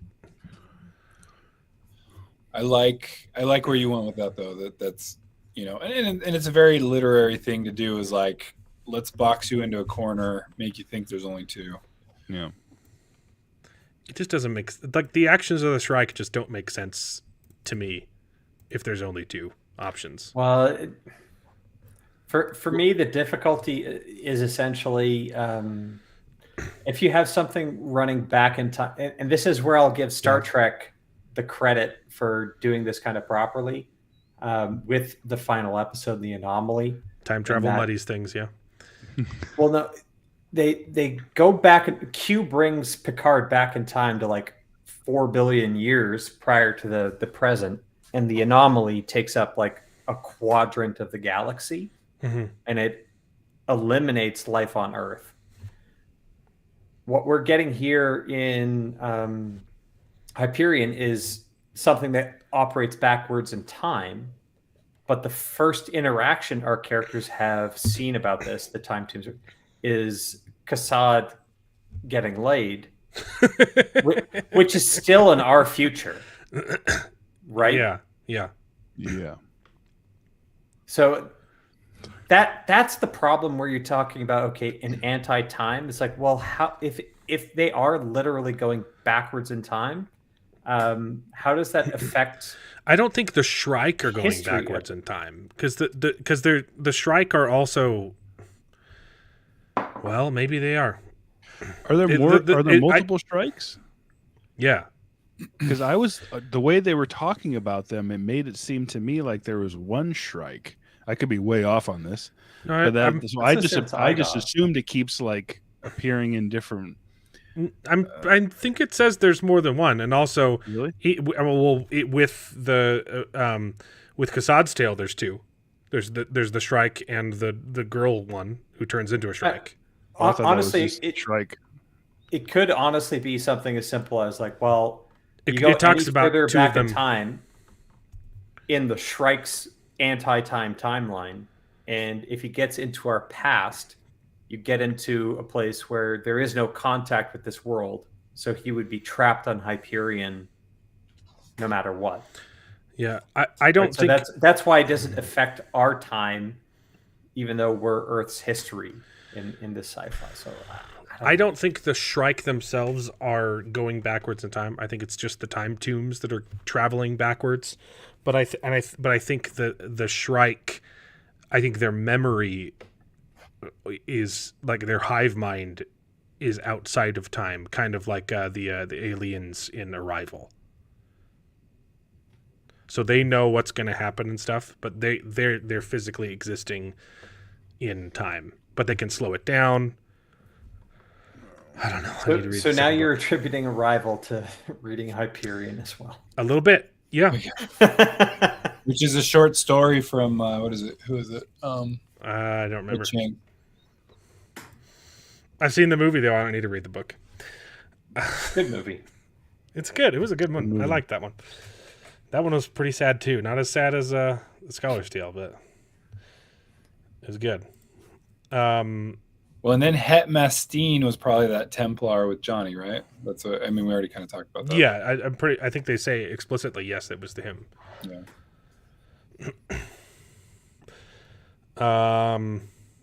Yeah, and then she's on the boat and she's Pregos. Did she actually? This goes back a little bit. Did she bang Kassad? No. She jokes about it. I don't think she would. Lincoln. I don't know. These are the questions you need to be Let's asking. assume this is a classic sci-fi. Let's assume Although we know Kassad has a type.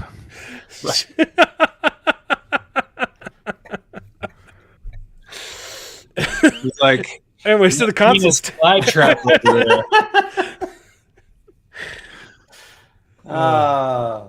Kelgamex. So then the console's tale, remembering Siri was beautiful. I loved it. Yeah. Really? Yeah, I liked it a lot. I thought, for me, this one came the most out of left field. I was gonna say, as an Enders fan, though, that makes sense. You know, like because it really treated that like time debt really well. Yeah, yeah. Like even the part Right. where she's like, "Could you have at least like thought this through enough to like not make that face when you saw me again?" You know, like that'd be rough. I liked it a lot. I liked it. It was fun seeing like the planet too. There was a little bit of like Avatar, Way of Water in there. Yes, Yeah, that No, was I- also I- stolen from Hyperion. I get the whole environment. Avatar stole from like everything, Burn Gully and Dances with Wolves. Dances with Smurfs. Dances with Blue Man Group. That too. But so I get what he was going for. It was a good kind of like the time dilation, the kind of the love story, and touching back over and over. But at the end of it, I was just like, you guys didn't know like that this would have. You basically had a planet that was Hawaii. And your whole planet was basically called Hawaii. Lots of it. Hawaii, the planet. Yeah. Yeah, Hawaii the planet, Maui Covenant, or whatever it was. And now the only reason no one else came here yet is because it would take a generation ship to get there, and then we're gonna build the Farcaster portals so that you'll finally reap the benefits of tourism, and you'll be just like Hawaii is today. Mm-hmm. So it's like, oh fuck, it's the Oahu versus Maui now, like, and that's what he was going for. Right. But let's fight a war, and this will end good for us. How? Like, I don't know. Well, and it starts out, it's pretty strong about like, Wait, are you saying those fires weren't an accident?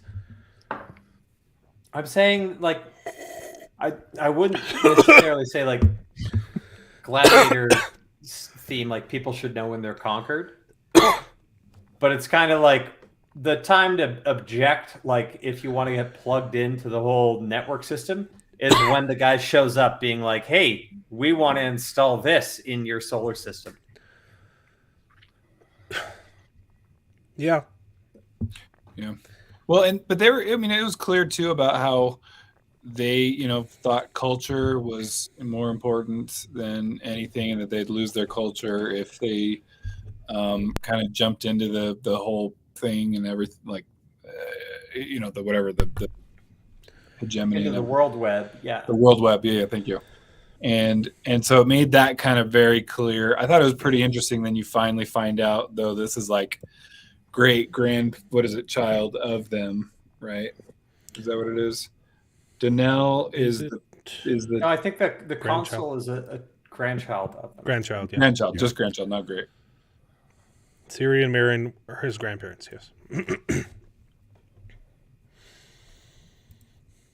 But so it makes sense to a point. My objection is purely from the like conflict. Yeah. I think that's the point of the story, though. Like, yeah, like we want to resist, but also like how? Right. And this is like the only way to be a triple agent. Like, okay, I'll just stick with being the triple agent now. And So he get betrays revenge after the fact. He betrays the hegemony, sorry, and the ousters as well. He kills the lady who turns on the time tombs, who's probably responsible for Rachel going back in time, because she was in the Sphinx when he turned it on.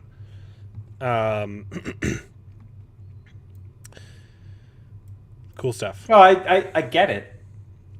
I just don't get the history that got him there. It's just like, okay, I'm on this awesome planet. It's Maui. I brought a whole bunch of dolphins with me, and we're going to introduce them on this planet. This is freaking great.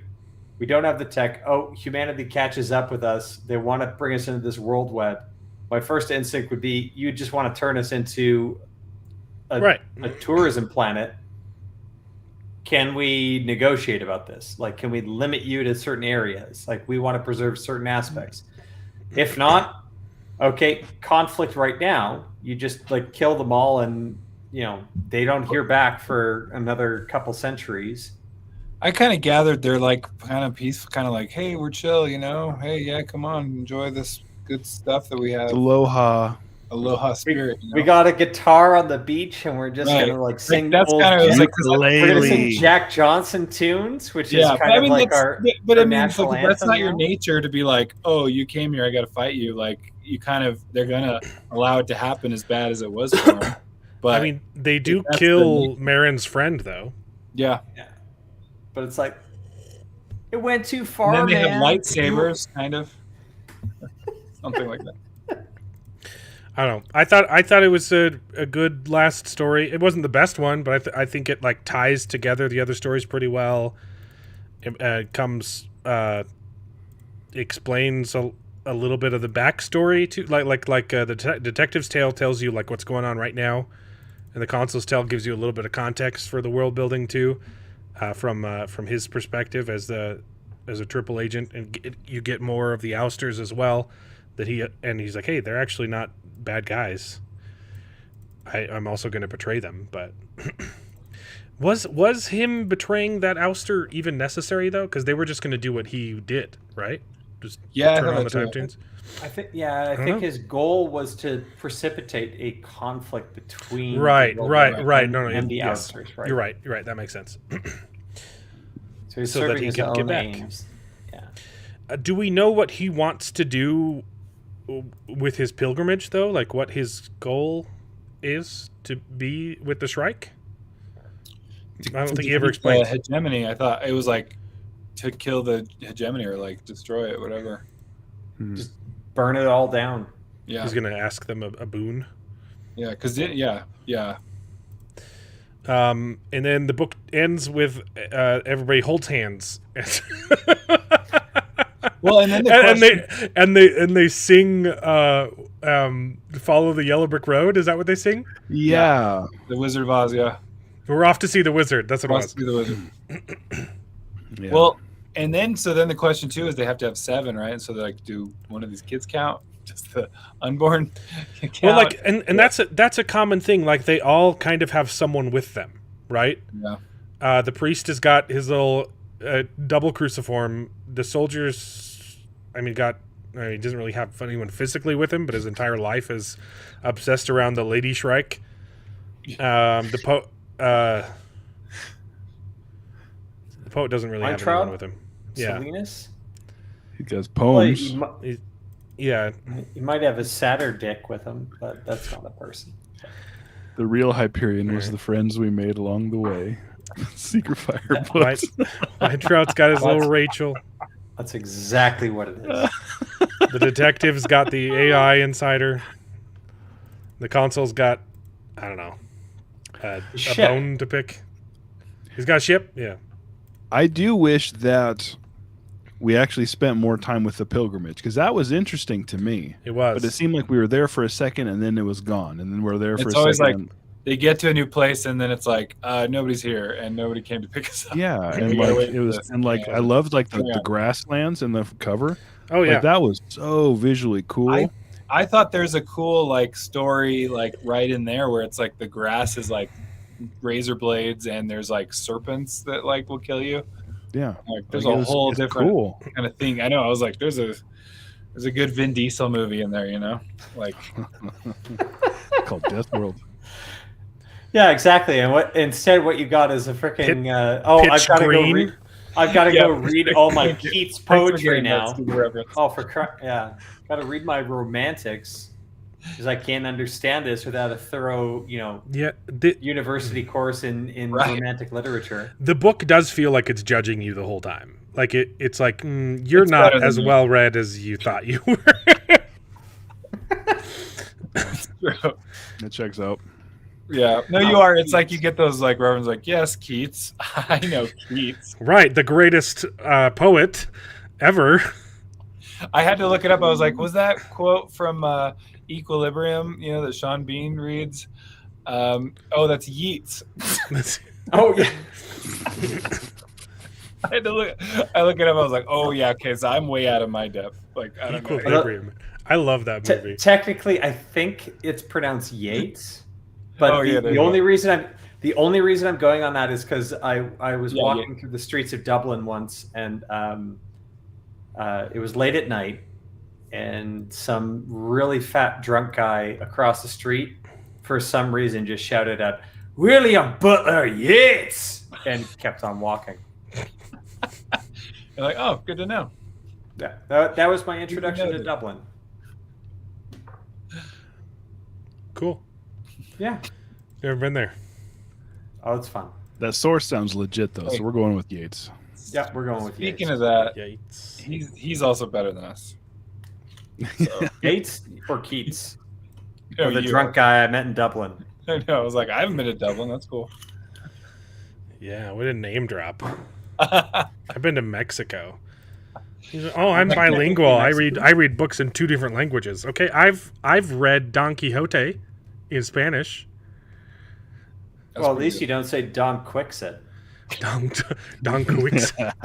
I got halfway through Don Quixote, and then I was like, I think I got the picture. I don't think I need to read anymore. Okay, but did you get halfway through the first book, or did you read the first book? Like 500 of the 1,000 pages or whatever, and I Okay. was just like, I think I got the point. He's going to go to a new area, and he's All I going to can say mistake is- something for something else, and he's going to try to fight it, and it's going to be pretty goofy. I'm good. Yeah. All right, I got enough. No, of it. All right. I would highly I recommend haven't though. read it, but I do have it. Good. I like it. I like it. It's good. So, but I challenge you guys to name a work that I don't have. Well, okay, name a classic, and hopefully I have it. This is just a fun exercise for me. Name a classic. I do have Um, Chaucer. I have every Dostoevsky. I have all the Tolstoys, just so you know. The Count of Monte Cristo. That's an easy one. Who wouldn't have that? I know. It's just, That was that's one of my favorites. You gotta go for some deep cuts. You were saying though you recommending authors in different languages. If you know Spanish, I would. And there are a lot of translations of his work. I would highly recommend Borges. Oh yeah. Jorge Luis Borges. Pretty much all of what's his face. Inception. Who did that? Nolan? Oh, yeah. Nolan. Pretty much all of his movies are ripped off of Borges Oh, or really? inspired by it. Yeah. I read one that was about poets. I started reading it. Something about poets. I don't even remember. But I started reading. I need to read some more. Borges. I liked him. His the library is really good. 2666, isn't that something? Something like Well, Something like that. Alan, you mentioned Asimov earlier, right? Foundation? yeah. I'm trying to see how much Dan I really liked Sloan Foundation. he walks.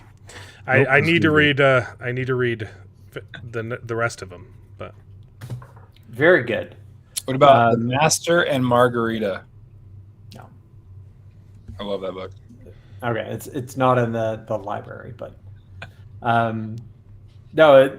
The sad thing about Asimov and Foundation is just how much the Apple series was the antithesis of no, yeah, I the know. message of that story. I refuse to watch Foundation on principle, and I've only read the first book, and I know it. The trailer for the Foundation show completely contradicts the books. It drops the line. What's it? Harry Seldon? Harry Seldon believed that one person could change history. That's the opposite of what he believed. That's the direct. His whole thing was people don't matter. That's the plot of the book. Is that one person can't change history? Are you freaking kidding me? But in the later books, so you'll find out is one person does, but because they're like a super powerful mutant with powers that he never anticipated.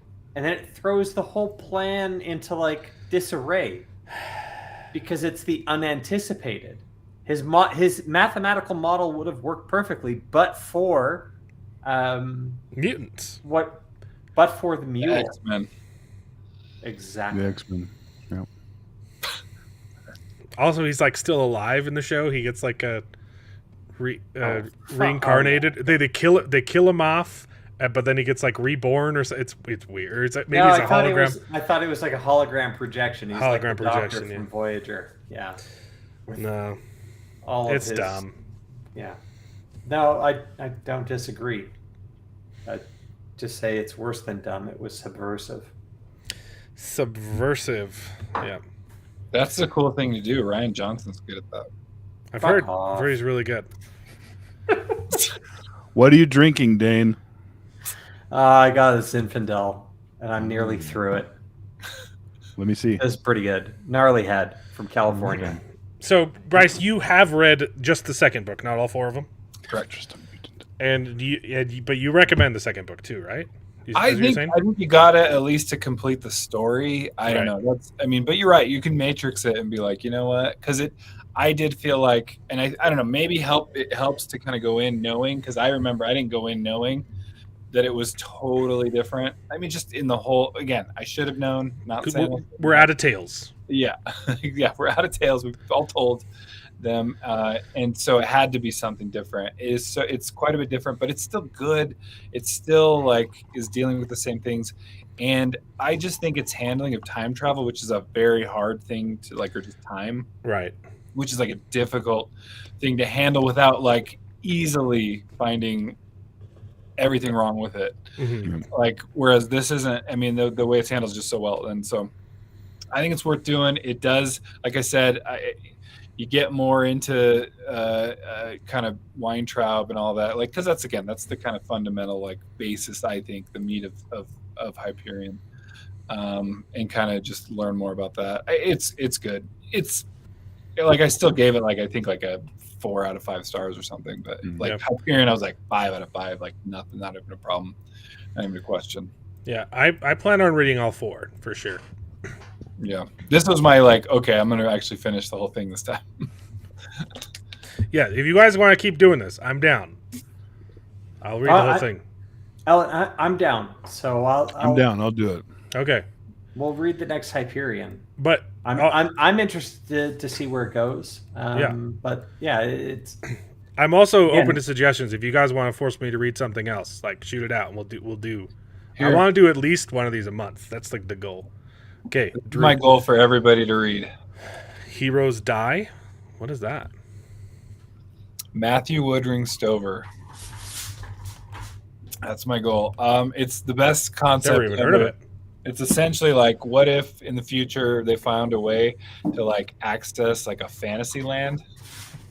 And so, and what So do it's they a do? science They, like, fiction fantasy kind of mix? yeah, and they like totally exploit it and have like actors go into this like place and just screw it up and have adventures just to screw it up. But then the world starts to like figure out like, okay, somebody's jacking with us. So is it not. kind of like Secret Project 2? That's what it sounds like to me. I haven't read that one. I haven't read any of the Secret Projects. Ooh, okay. But like, it was anyway. It's super action packed.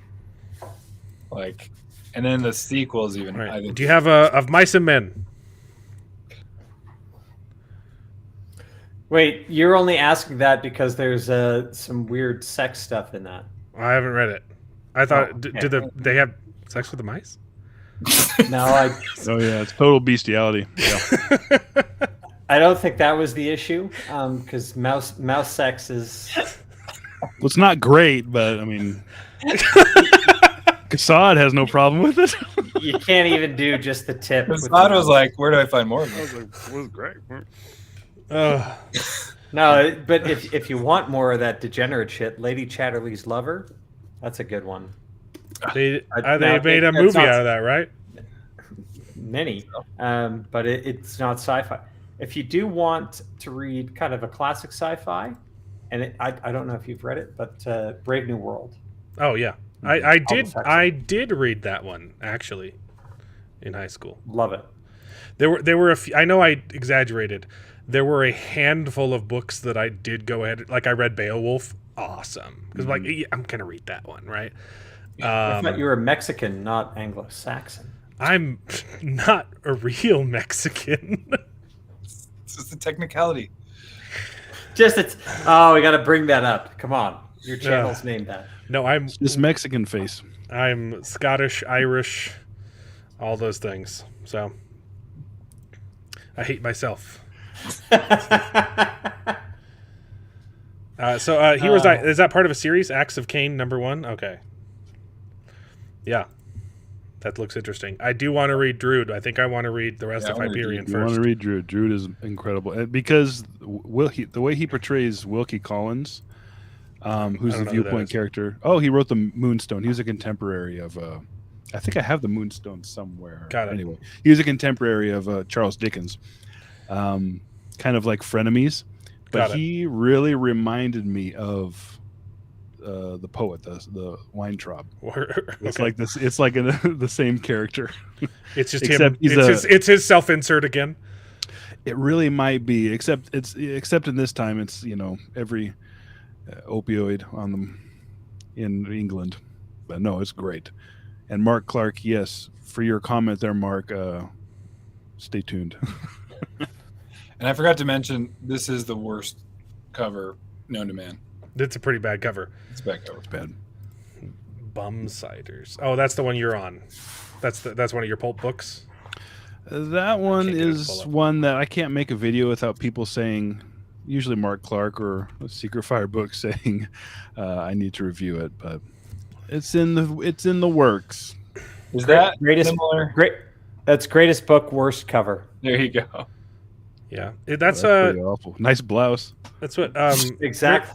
That's the pirate shirt from Seinfeld. That's a fluffy shirt. Nerdporial hasn't one showing this shirt. Nerdporial hasn't started up his read of Wheel of Time again, right? I don't know if he's gotten as far as Lord of Chaos, but Well, because we ended on book 5. we'll give him a grace period if it's that cover that's holding him back, which is entirely possible. It's a pretty bad cover. Anyway, do you guys have anything to plug? I should be doing rewatches with Alex and Pips and guests, but Pips is in Iraq and it's tough. Yeah. And Alex, if you're watching this, which I don't think you are, you gotta ping me back, bud. We're trying to organize some stuff. But anyways, he just got married. It's fine. Oh, jerk. Yeah, exactly. Yeah. Everything's about you, isn't it? So yeah, I don't know what kind of time frame you guys are looking at for Fall of Hyperion. I don't know how fast you can read, but I can listen to a book pretty fast. I don't want to brag. I don't want to brag, but if it's only like 25 hours to listen to, and I got to drive for a lot, like I could do that in a week. Yeah. All right. I'm starting it right after this because I put it off for too long. I just finished. Let's see. In between, after Hyperion, I immediately wanted to start it again, and I couldn't. So I read 2 Discworld books, and I read Arcane Ascension 3 and 4, and then I started reading Lost Boys. Is that my the mom Kiefer wants. Sutherland vampire movie? No. Yeah, well, It is, yes, but that's also Orson Scott Card, and it's my mom's favorite book, and she's been telling me to read it for a long time. So I'm like, okay, fine, I'll throw her a bone. Wait, the Kiefer Sutherland movie Lost Boys about vampires in California was different Orson story. Scott. No, different story. Same title. Okay. No, Lost Boys was Orson Scott Card's reaction to reading Pet Sematary.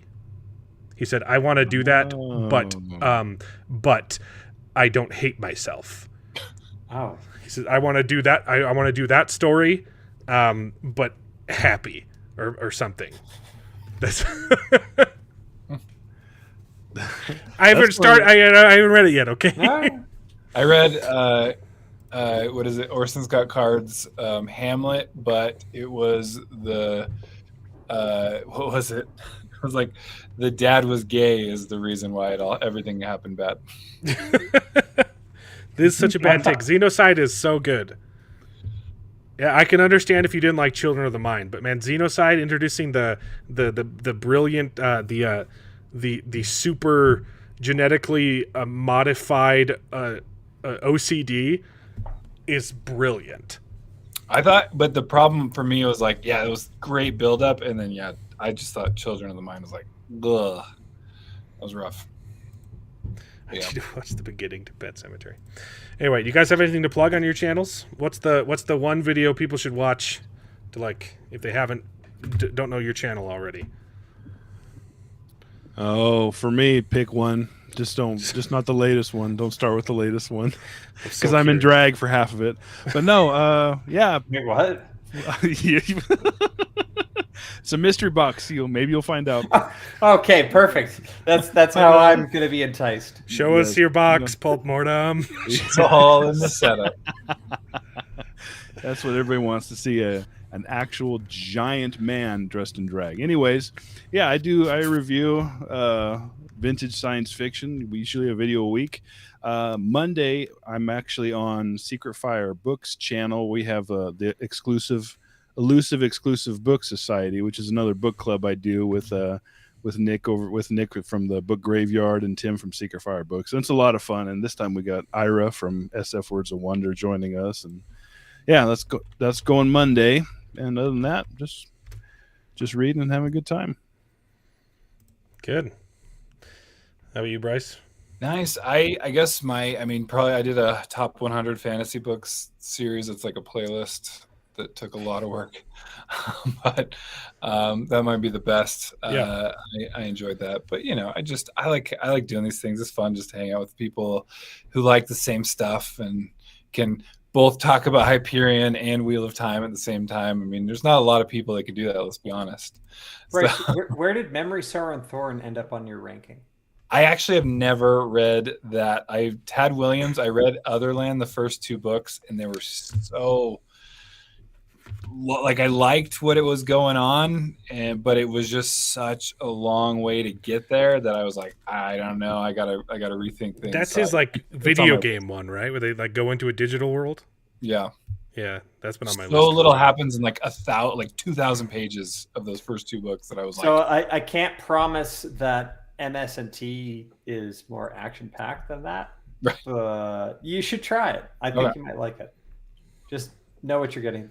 And as Right. far as my channel, once Pips is out of the battleground of Iraq, who we're counting on to basically edit.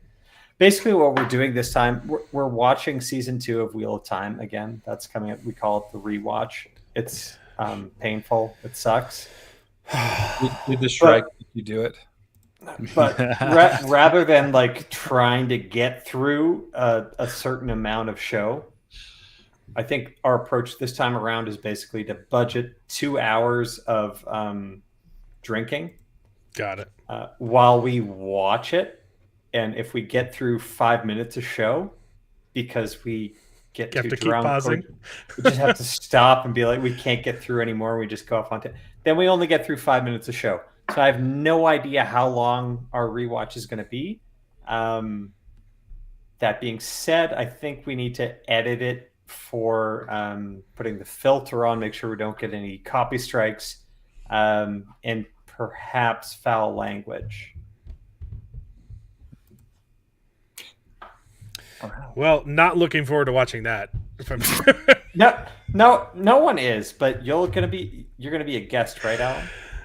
if you make me, sure. I still have to. have to do my. I've only done episode 1 of season 1 and episodes 1 and 2 of season 2 for my Everyone videos. basically stopped. Well, they copyright struck me out the wazoo. Like I know. they literally demonetized my entire channel for 2 months. I'm like, I can't. Yeah. I'm like, what am I supposed to do? Sparrow stopped. I don't think Shad reviewed it with his wife, and they didn't even show like still images of Yeah. the show. They just basically talked about it. So we'll see where we get. Maybe we get copyright struck and the rewatch never happens. But Yeah, in the couple weeks I have before Rings of Power, I'm gonna try and do one more episode of season 3. I've already like halfway edited it. I just didn't finish because I was so sick of it. And if they're still striking it, I'm like, I think I'm done. No? but here's the thing. It's like our channel, at least the White Cloaks, you demonetize us. Oh, we don't fucking care, because we'll basically scuttle one channel and we'll move to a different one and do the same fucking shit, because we're not we're not actively trying to be YouTubers. We're basically actively trying to shit on this terrible television show, and that's all we care about. It's good. It's good principles. I've got my music's out. I got physical copies now. I'm taking these to Dragonsteel, Dope. but you can also buy it digitally. I've been told people like it. I like it because it's mine. I like it. I listened to it. Yeah, good. Mhm. I mean, I didn't buy it.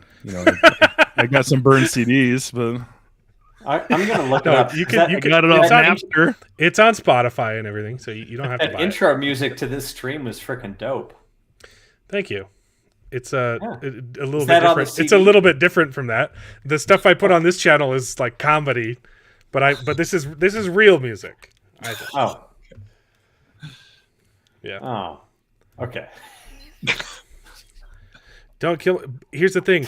I made a lot of money off of Rings of Power. I'm gonna do it again. Except they're dropping 3 episodes in week 1. It's gonna be hell. I'm gonna pull like a week of all-nighters. So Oh man. not looking forward to that. Anyway, yeah, that's it. I'm gonna start reading book 2, and when you guys are done, we'll do another one of these. Sounds good. And I'll have to buy Heroes Die as well. Yeah, that looks good. How And books? Drood. How many books are there in that one? 3 out right now. 4 out. 4. And I One of think them was just split heard into he was 2. like kind of working on another one. That sounds interesting. But yeah, you should read the Wizard's Guide. It's a similar premise to like treating other dimensions like tourist opportunities. Yeah. Anything else? I think that's it. And we'll call it there. Super fun talking to you guys. Yeah, That's it's great. fun, having guys. you. Nice meeting you guys. What? Always a pleasure. That's great. Well, Talking with always you. a pleasure. Finally, Bryce.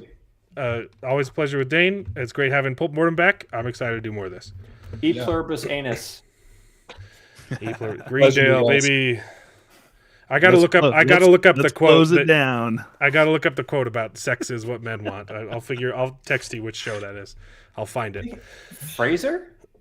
No, Fraser. maybe it is. Yeah. You know what was good that Alan did recommend? Elric. Yeah, I would love to do an Elric stream.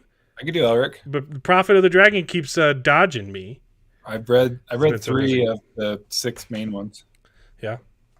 That one, I think that one's been on the books for months because we all read it. We just haven't gotten together to talk about it. Yeah, I'll let you know if that one ever happens. Anyway, that's it. Bye. I gotta push the button. There it is. It's 2 clicks. It's 2 clicks. I always get it wrong. I just happened to stop by for books. Books. I like books. Okay, well, let's talk about it. I can't talk about it with you. Well, why not? You already did that. We just finished. What happened to then? We passed that. When? Just now. We're at now. Go back to then. When? Now. Now? Now. I can't. Why? We missed it. When? Just now. Oh, how did that go? Well, we had a really good conversation. Was it as good for you as it was for me? You did fine, Todd. Good. You can go home now. This is the end. That's all she wrote. I'll never forget you. I don't even know how to read. Well, I hope you enjoyed the video. If it's true, please take a minute to subscribe to the channel, and you can join us along for the ride. And if you pay me, I'll try to be more entertaining, so please consider joining.